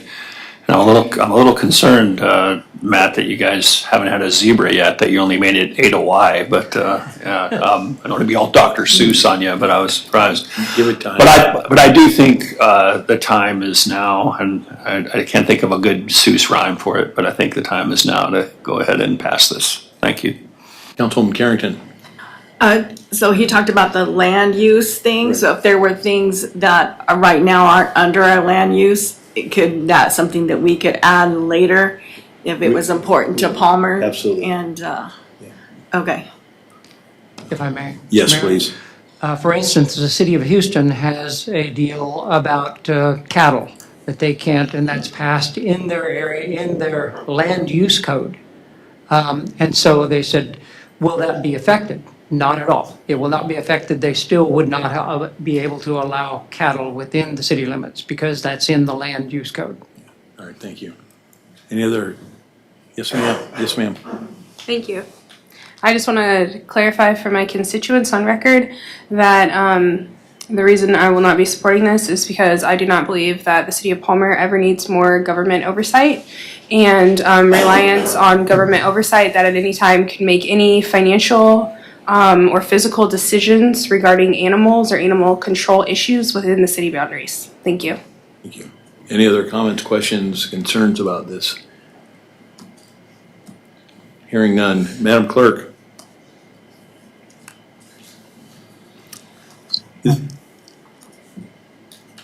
Are you there? I'm here. I'm sorry. I've gotten off that page. This is Resolution 25046, a resolution approving the Matanuska-Susitna Borough area-wide animal control within the city of Palmer. Correct. Okay. Councilmember Carrington? Yes. Councilmember Collins? No. Councilmember Graham? Yes. Councilmember Mosier? Yes. Councilmember Hudson? No. Deputy Mayor Alcantra? Yes. And Mayor Cooper? Yes. In majority, it passes. Thank you. Moving on to there are records of items on the table. I don't think there were any. I had none, Your Honor. Thank you. Audience participation. We are now again open up audience participation. If anybody wants to speak, come forward. 3 minutes. State your name and. Mr. Mayor, can we take 5, please? Absolutely. Thank you. Take a break, please. Thank you.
I left some of what I had out. I have lots going on tomorrow. Okay, bye. Thank you.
Yeah, I'm just here to, be an observer. I don't think. That's their town. Make sure you don't be in my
We'll keep it in mind for sure. Yeah, just there's a lot of stuff I just can't have you do.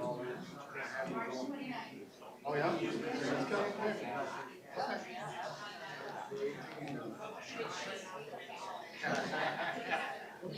Good to know.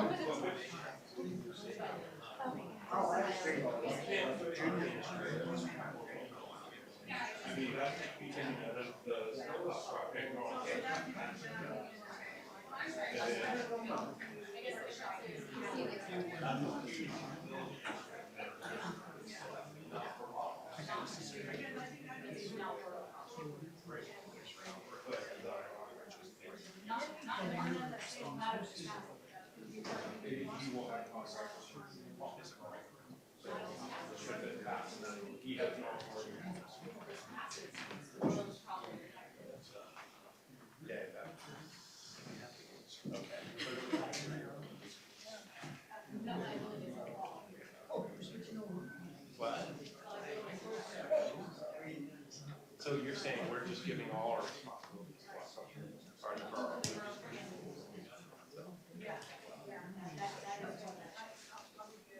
So we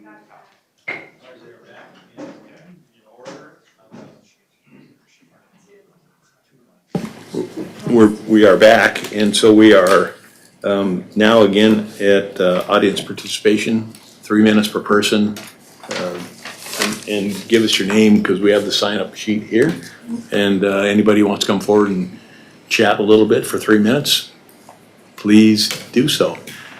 George, you want to finish your statement? Oh, yeah. All right, George Collum, part 2. I'm going to try to keep it together. There's a lot to say. I'm not going to run out of time. But anyway, so one of the things that concerns me is a lack of respect for myself, my staff, and the golf community and the community in general. I don't feel like I've ever been kept in the loop on anything. As far as contract negotiations, I met with the city manager, Zirkle, on August 28th, which I initiated that meeting. We discussed the extension of contract. I didn't hear back anything until I saw her speak about my contract at a council meeting on November 4th. She made a claim that my contract operates essentially as a lease, and because I'm a private for-profit company, I should be paying a lease. My contract does not meet the standards of a lease. I've had it checked by attorneys, and it does not. It also clearly stated that my contract clearly states that under Section X, miscellaneous provisions, subsection A, lease, the agreement does not constitute a deed, grant, or easement by the city and does not constitute a lease. A lease already exists between the Airport Enterprise Fund and the Golf Course Enterprise Fund that was approved in 2010. The City of Palmer cannot enter into a lease with a private company without prior FAA approval. It would have been prudent for the city manager to speak to me about her concerns with my contract before making such a claim before the city council and the community. To my knowledge, so I have not been kept in the loop with the FAA. Has anybody been kept in the loop with the FAA? Do you know what the FAA is telling? Anybody? All I keep hearing is scare tactics. The FAA is going to fine you. The FAA is going to make us take the golf course away. No. I have on pretty good authority. The FAA does not have much interest in taking the golf course away. So I need you guys to really pay attention to what's happening and what's being said. I think in some cases you're being misled. So I know that City Manager Zirkle met with an FAA representative yesterday, and the first time I ever really heard that the golf course contract was out of compliance was yesterday. City Manager Zirkle also stated that I need to give an itemized reason for asking for an increase of $50,000 for my contract. No, I'm not a city employee. I'm not asking for a raise for myself. This is an operating business. I have more. Do we continue next week? Yeah. Anybody else wishing to come forward and speak to the council?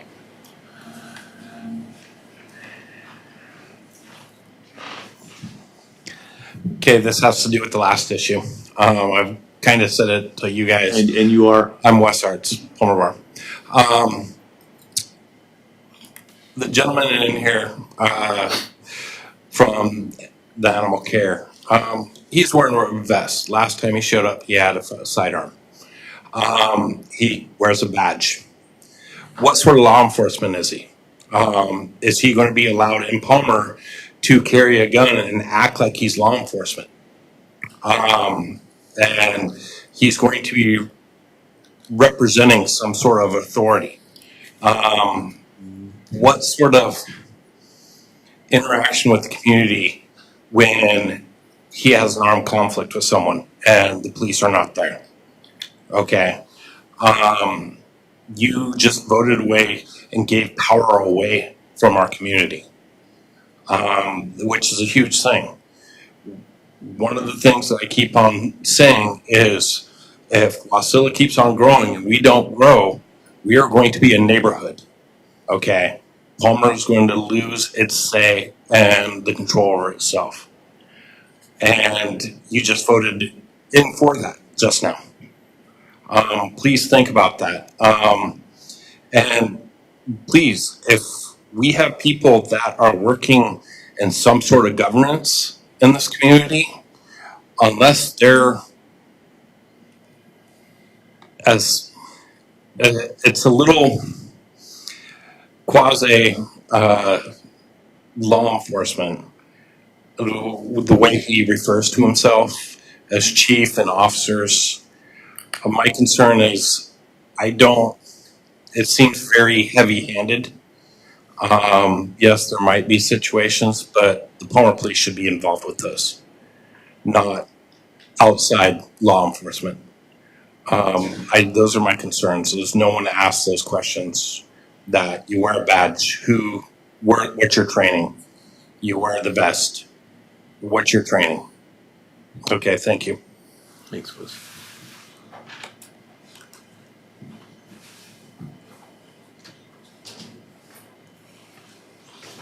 All right, part two as well. Sam Olson, AGA, Palmer, Alaska. This two-part kind of relates a little bit to perhaps an education component, I guess, from my perspective. In my world, I operate as a fiduciary for the people that I work with, which means I have to keep their best interest at all times, irrespective of its benefit to me.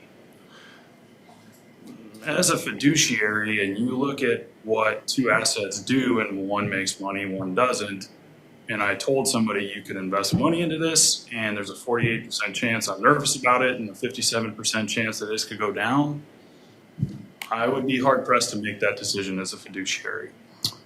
The second part of that, though, which is what I want to kind of get to, that I think the city council really needs to be asking. Anytime that you receive information from anyone, including myself, anyone in this audience, anyone on your staff, is there a conflict of interest? I have not heard that been asked to anybody. A conflict of interest would also assume that if one of these things won out from another, do you have any direct or indirect interest financially? Indirect would also include you, your spouse, my family, sisters, in-laws, it doesn't matter. Is anyone indirectly related to you stand to make money from one of these decisions? That matters. And it's not just about the general conflict, it's also a perceived conflict. That will come out later. And I don't want to say it's bad, but it ends up being political suicide if that comes found out later that you were not asking that question. George's contract can't be a lease if he doesn't control green fees, if he doesn't control the cart fees, if he doesn't control the range fees. You are maintaining control. That is the way that you've been able to have a de minimis lease on the land. If you give him total control, he now has a lease, and it has to be non-aeronautical at fair market value. You then essentially put the golf course out of business because at 11 cents a square foot, that's $650,000 a year. That will not work in Alaska. It doesn't work in Anchorage. It doesn't work here. It won't work in Wasilla. So you can continue to use it as a community property if you leave the control to you and you only hire George to essentially handle the clubhouse. At this point, he's a caretaker. He's not a lessee. You are negotiating a lease with yourself, not George. Now that's just a 10,000-foot view. And I'm happy to talk to you guys individually. It doesn't matter. But I'm really looking at this from an objective point of view, not from the inside out. Thank you. Anybody else wishing to come forward? Excuse me, I have my child with me. My name is Kaden Jennings, and I am. Are you going to introduce your? This is Kinley Joy. She's beautiful. Don't scream, okay?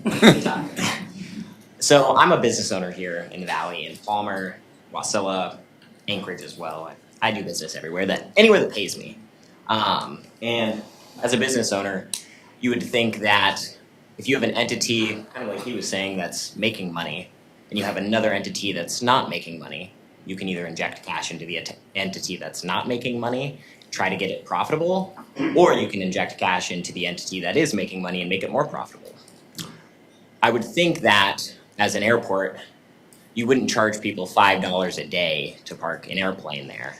Or I think it's $357 a year for a small airplane, something like that. Just looking at the numbers of it, the airport isn't run as a business, it seems. It seems like it's run as just, oh, well, you know, we're here to provide a place for people to put their airplanes, but we're not going to make any money off of it. The Palmer Golf Course has turned a profit for the last about 4 years, 5 years, I'm sure even more, but the numbers that are in the city's budget that went out shows that the last 4 years, which is what is on the budget, I believe it was $40,000, $60,000, $100 some odd $1,000, on and on and on. You would think that if you are running a business that's profitable, you would keep it. And you guys talk all about expanding the city so you can gain control over zoning and not allow certain things to come in, yet you want to expand the airport when you talk about not wanting to expand elsewhere. You wouldn't let a Walmart come in here, but you would expand the airport that doesn't have a control tower. That doesn't make a lot of sense to me. I'm just a business owner. That's my perspective on this. I think it's kind of silly.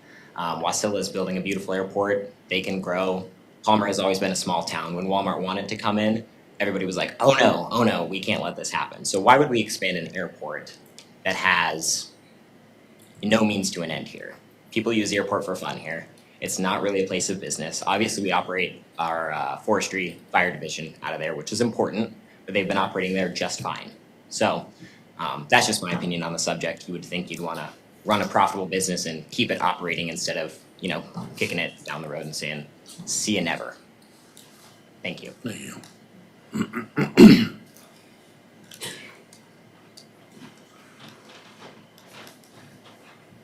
I'd like to ask if I can defer my time. Drew Froling. I'm sorry? Can I defer my time to George? My 3 minutes? Okay, just make sure. Anybody else? Seeing no one, we'll close audience participation. Bring it back to the council. We're at council member comments. Councilwoman Mosier. First, I would like to say thank you to all of our participants. Every month you give us something to think about. For my gratitude for this evening, I'm very thankful for you and happy holidays. So thanks for just being here and talking to us. I would like to echo Council Member Collins and Hudson with the issues of the Matsu Borough taking over too much control. I believe that the animal control is probably in our best interest in the long run, but I think that the borough is growing and they're making some bad decisions, and we really need to pay attention to that. I think last night I was listening to the Planning Commission. It was the first time I'd heard dissent among the commissioners, and I really think we all need to take note of that and start paying attention.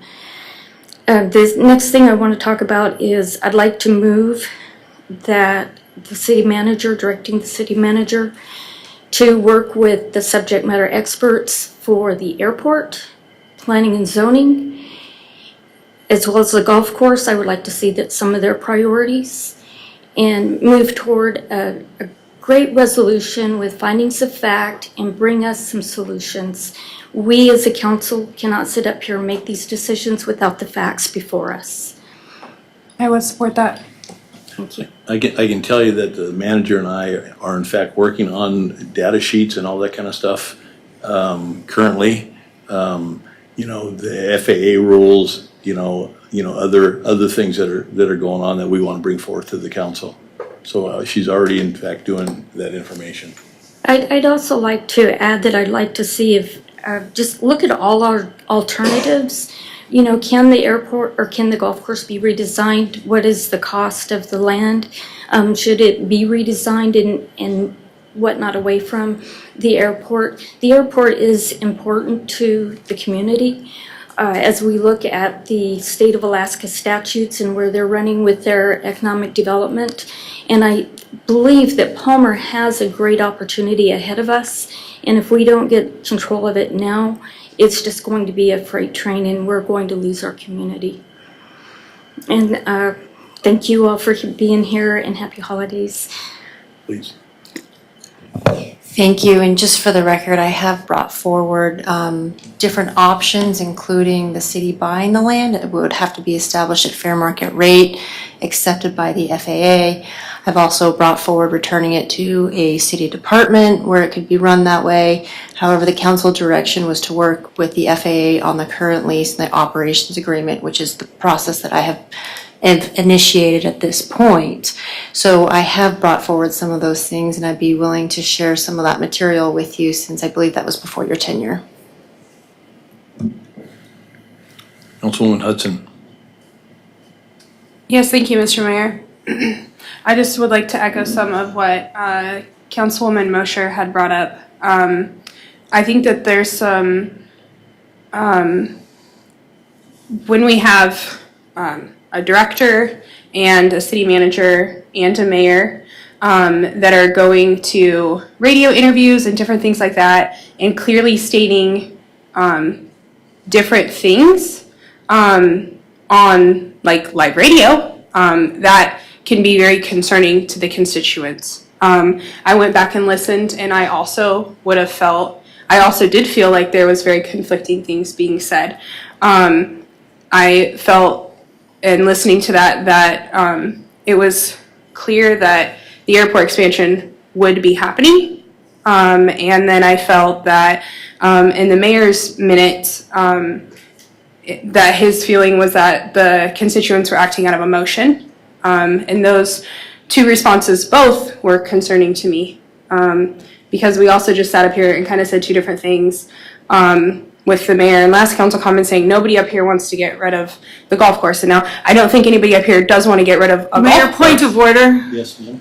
It's council comments. I can speak. It's still when the ethics of attacking people's I'm not attacking anybody. I'm stating intentions. facts. It's council comments. Point of order. All right. Thank you. I'll continue. So I think that that's very concerning. So I would like to ask for council support to direct the city manager to carry the same contract over into the new year for 1 year with our golf course current contractor, the same as it is now. That gives the city, that will be put on a future agenda for this council to vote on and discuss at that time, not now, because it's council comments. And that would also give council time to work with the current contract holder to discuss leases and contracts and the difference of those things, and also hopefully host some kind of work session with the FAA. I do think that they, in meetings, do seem interested in actually talking to the council about different things and answering different questions. So I think that'd be really important that we could have that in the public's eye. So I'd like council support for those. Thanks. I second that, support that. Thank you. I also just want to say for my own clarification that I am very disturbed by the amount of control the city has given to the borough with not much research that's been done. And I'm very concerned with the different choices and avenues that the borough is taking currently, and that they have that much control over the city with those things that are going on. Thank you. Councilwoman Collins. Thank you. I've struggled with this council member comment section of the meeting because I feel like sometimes we're just rehashing what was said in the meeting. So I have decided to keep my comments short in general, but as I said, I do appreciate people commenting. It is helpful. I do make note of those things. And so even though we're not able to respond at all when folks are sharing information, just know that we are taking notes and taking those things into consideration and doing our best to act on that. So that's all I've got this evening. Thank you. Thank you. Councilwoman Graham. Thank you. I just want to start off by saying I hope everybody had a good Thanksgiving. When I had last council comments, I had mentioned not wanting snow on Thanksgiving. This is not what I had in mind. Just to be clear, I I also just really quickly want to suggest that the city manager, when putting together that fact sheet for the council, also make it available on the city website for the public as well. That way, there's no questions about what the council is being provided, so that we have some of that transparency that's been mentioned before. I'd also like to have that fact sheet by the next city council meeting. I don't know if it's possible to get it up on the city website by then, since I know right now we don't have an IT person, and Benji's out, but I would like to have that available to us by the next city council meeting. I would also support that. The only other thing I have is to really encourage folks to go to Breakfast with Santa. That is this Sunday, December 7th at the Palmer Train Depot. Like the city manager had stated, there's going to be Santa, Mrs. Claus, breakfast, firefighters. I have it on good authority if the chief's going to be probably getting attacked by maybe the Grinch. We'll see. There will be reindeer there, which I believe this is the first year that they have had reindeer at the Breakfast with Santa event. And I just want to thank everybody for coming out tonight. And I also want to give my thanks to to Nate's willingness to go out into the woods and perhaps chop us down a tree for the tree lighting last weekend. I would also like to request that the city manager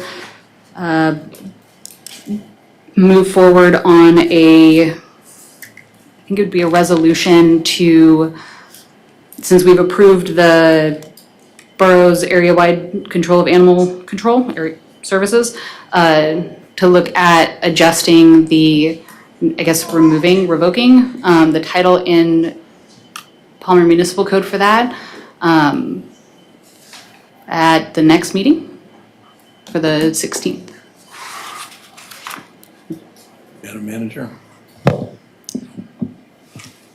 That would be a heavy lift without a city attorney present to go over any code changes. Even if it's just a pure revocation of that title? I would like it. Benji?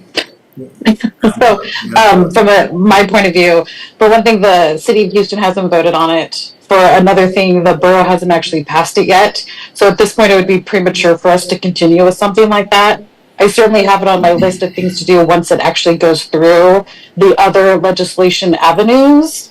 And that would be something I would want to work with an attorney on, because that's a heavy lift. But I think it's premature at this time to move with something like that, since it hasn't been approved through the assembly. Can we start that process but have somewhere on there that says pending the approval by the borough assembly? We could, but again, I don't see that happening before the December 16th date, but most likely by the first meeting in January to get it introduced and then to vote on it the second meeting in January. Perfect. Thank you. I think part of that would be moving any of the kind of animal restrictions or what we have into land use and get it out of the title for the animals. I also would support that. I have no issues with that. I think that's a fabulous idea. Again, we're looking at some time, but we can certainly, I can get with community development and the manager and we can start working on that. Yes, awesome. Sounds good. Thank you. And for just clarification, I would like the resolution brought forward by Councilmember Hudson direct me to go forward with the current contract. That should be put to a vote of the council because that's dabbling in legal areas between separation of powers here. So I would appreciate that so I have clear direction. If there are any compliance issues with the FAA, also, are you directing me to negotiate or extend the current contract or the contract that is proposed by Eagle Golf Course? Are you asking for me to negotiate the current price as he has proposed without any clarification as to why he wants almost an additional $50,000 and an additional $30,000 of fuel costs? So an $80,000 increase. I'm asking for it to be brought forward in a normal process like any other contract would, just like we have for the library when Brad came forward and asked for extra money that was being sent to Oregon to publish a book that our taxpayers were going to have to buy. So yes, I'm asking for the same thing. Bring forward the contract and what he's requesting to this council so we can make that decision in a vote. Thank you. You gonna vote on that? No. That's what I'm requesting for my. I asked for it to be brought forward in a future council meeting to follow the proper protocol. Thank you. Which proper protocol for that, I'm sorry to interject, would be for Councilmember Hudson to find another council member and to get it in writing for us to then create legislation. That's where we're trying to find some direction on creating that legislation. Deputy Mayor Alcantara I did second that. Right. Okay. So we have the two, so we just need to move forward on that. Councilwoman Carrington. Hope everybody had a good Thanksgiving. Mine was loud with lots of grandchildren, so it was very fun. I also this weekend went to the Young Entrepreneurs Expo at Everett. Anybody go to that? That was awesome. There were so many kids doing such creative things. I spent too much money, but it was a lot of fun. Our kids, our young people are just amazing. Boys and Girls Club did a great job promoting that. And so if you guys see it on there again, you want to go check it out. And that's all I got. Thank you. Deputy Mayor. Yeah, thank you, Mr. Mayor. Thanks to everybody who came out tonight. Sometimes you have to listen to these young business owners and fathers, and the reality is golf course makes money, airport doesn't. And we have sat here now for a couple of months and heard young 13-year-old golfers, old golfers in their 80s talking about how much they love Palmer Golf Course, and we seem to be going round and round and not getting much accomplished. I hope, Madam Manager, that you are indeed in contact with George Cullum, who, as pointed out, has run the golf course for 18 years, and that's not an avoidance maneuver or anything like that. I mean, I know what he said. I haven't heard your side of it, so hopefully you guys are in contact. But we got to, come to a resolution on what it is. I don't know if a 2-page fact sheet is going to be enough. I mean, in all honesty, we watched 80% of our citizens bond $10 million for a library. If we need to get to a point where we have to put out a bond to save the golf course, I have a feeling after 35 years of the golf course being here, and if we have to put out a bond in order to buy the property from FAA, because that's all of a sudden happening now, we need to look at that. I have a feeling it'll be another 70 to 80% vote in approval of passing a bond to buy the golf course. We need to realize the golf course is for people from 6 to 96, and the airport, there's a lot of cool things that happen at the airport, not just Division of Forestry, but there's a lot of flight schools, and there's a lot of cool things that happen at the airport. But the airport is, it's pricey. I mean, I remember a friend of mine, he had a plane in his 20s and into his early 30s, and I said, "Why'd you get rid of your plane?" He said, "Man, it's like owning a boat. It's a money pit. You gotta have tons of money to have an airplane." And I think there's people that have that money, can have their toys and have their planes and park their planes for $357 a year, whatever the math is. But I think the reality is many, many more participate in golf at the Palmer Golf Course. I see my friend Mike back there. I'm thinking about a Palmer Pride dog and a Miller Lite as I talk right now. So I think the reality is, let's do what I think has been proven out for the last 2 months, what the community wants, and they want to save our golf course, and they don't want to see miles or multi-feet of pavement put out there for an airport. So whatever it takes to get it done, I hope the conversation is had, and what Councilmember Hudson put forward, I hope we can move forward with that. The last part about the borough powers, and I hear what my colleagues are saying up here, and I feel a little bit of their angst, but I also realize the borough's been around since 1964. The city of Palmer's been around since 1951. think we can be pretty good neighbors and still get along with what we do. I think the gentleman earlier today mentioned their NACO animal control officers. I don't think they're going to come thump heads at Palmer Bar, Klondike's, or Moosehead. I think the reality is show a little grace, see what transpires. If things fall apart, we can try to put them back together again. You know, I don't think every decision has to be, what if the worst possible scenario thing played out? What would happen then? Needs to be, is this better? Is our police chief said it's better? The administration recommended we approve it. I think I understand consternation, but at some point, make a decision, move on. Sometimes you're on the winning side, sometimes you're on the losing side, and let it play itself out and see what transpires. I have a feeling the gentleman has been working for the borough, which has a budget 15 times larger than our city and probably 4 to 6 times more employees. They're going to be able to handle that situation. Their budget just at animal control is probably as much of a budget as we have for our Palmer Police Department.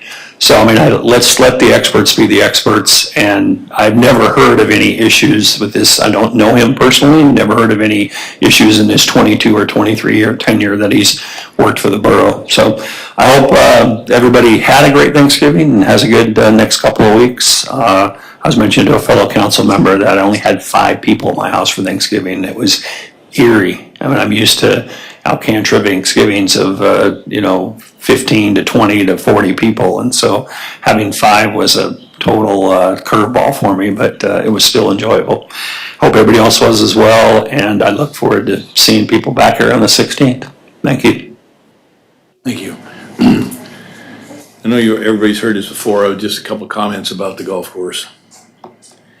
I can categorically state that nobody up here wants to eliminate the golf course, regardless of what people are saying out there. All we're doing is we are working on, with FAA the best that we can. We've provided them some solutions, some suggestions about what we want to do. We want to keep the golf course. We want to keep the airport at a certain size. We don't want to go any further. We don't need big commercial airplanes out here. We don't have a problem with flight seeing and or flight service stations or pilot training stations or whatever.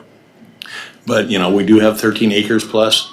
I've been talking with the airport director as well, and talking about how we can make that last longer. But we have gone to, and we're waiting for FAA to come back and say, yeah, we agree with what you want to do, and we don't have a problem with that.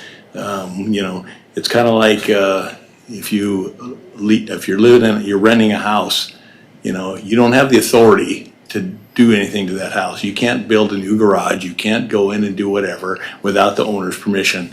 And it's kind of the same thing here. We are doing the best that we can to try to get rid of the problem that we have with the big government oversight. And we will continue to do that. Like they say, take it to the bank. We're not going to get rid of the golf course. And we're not going to expand the airport. So there's a lot of stuff going on between now and our next meeting. I hope people take advantage of that. It's Colony Christmas, and we have pancakes and all kinds of good stuff. We have the free toy exchange on the 8th. MPO meeting tomorrow. Come and let people know what you believe that you want to see done with transportation on roads. You don't have to be an organization. Individuals can come and say, I don't like this street, I don't like this intersection, and we will listen to that. The advantage is that it's federally funded, it's not state funded, and DOT really has no say of what the MPO is gonna do. So we say we want to do something, and they go, oh, we don't want it. We say, well, we override you. So so please come out. Again, like I say, it's free pizza, and maybe that'll bring some people out, and it'll be. I think it's going to be a good information sharing time. So with that, 8:23, we're done.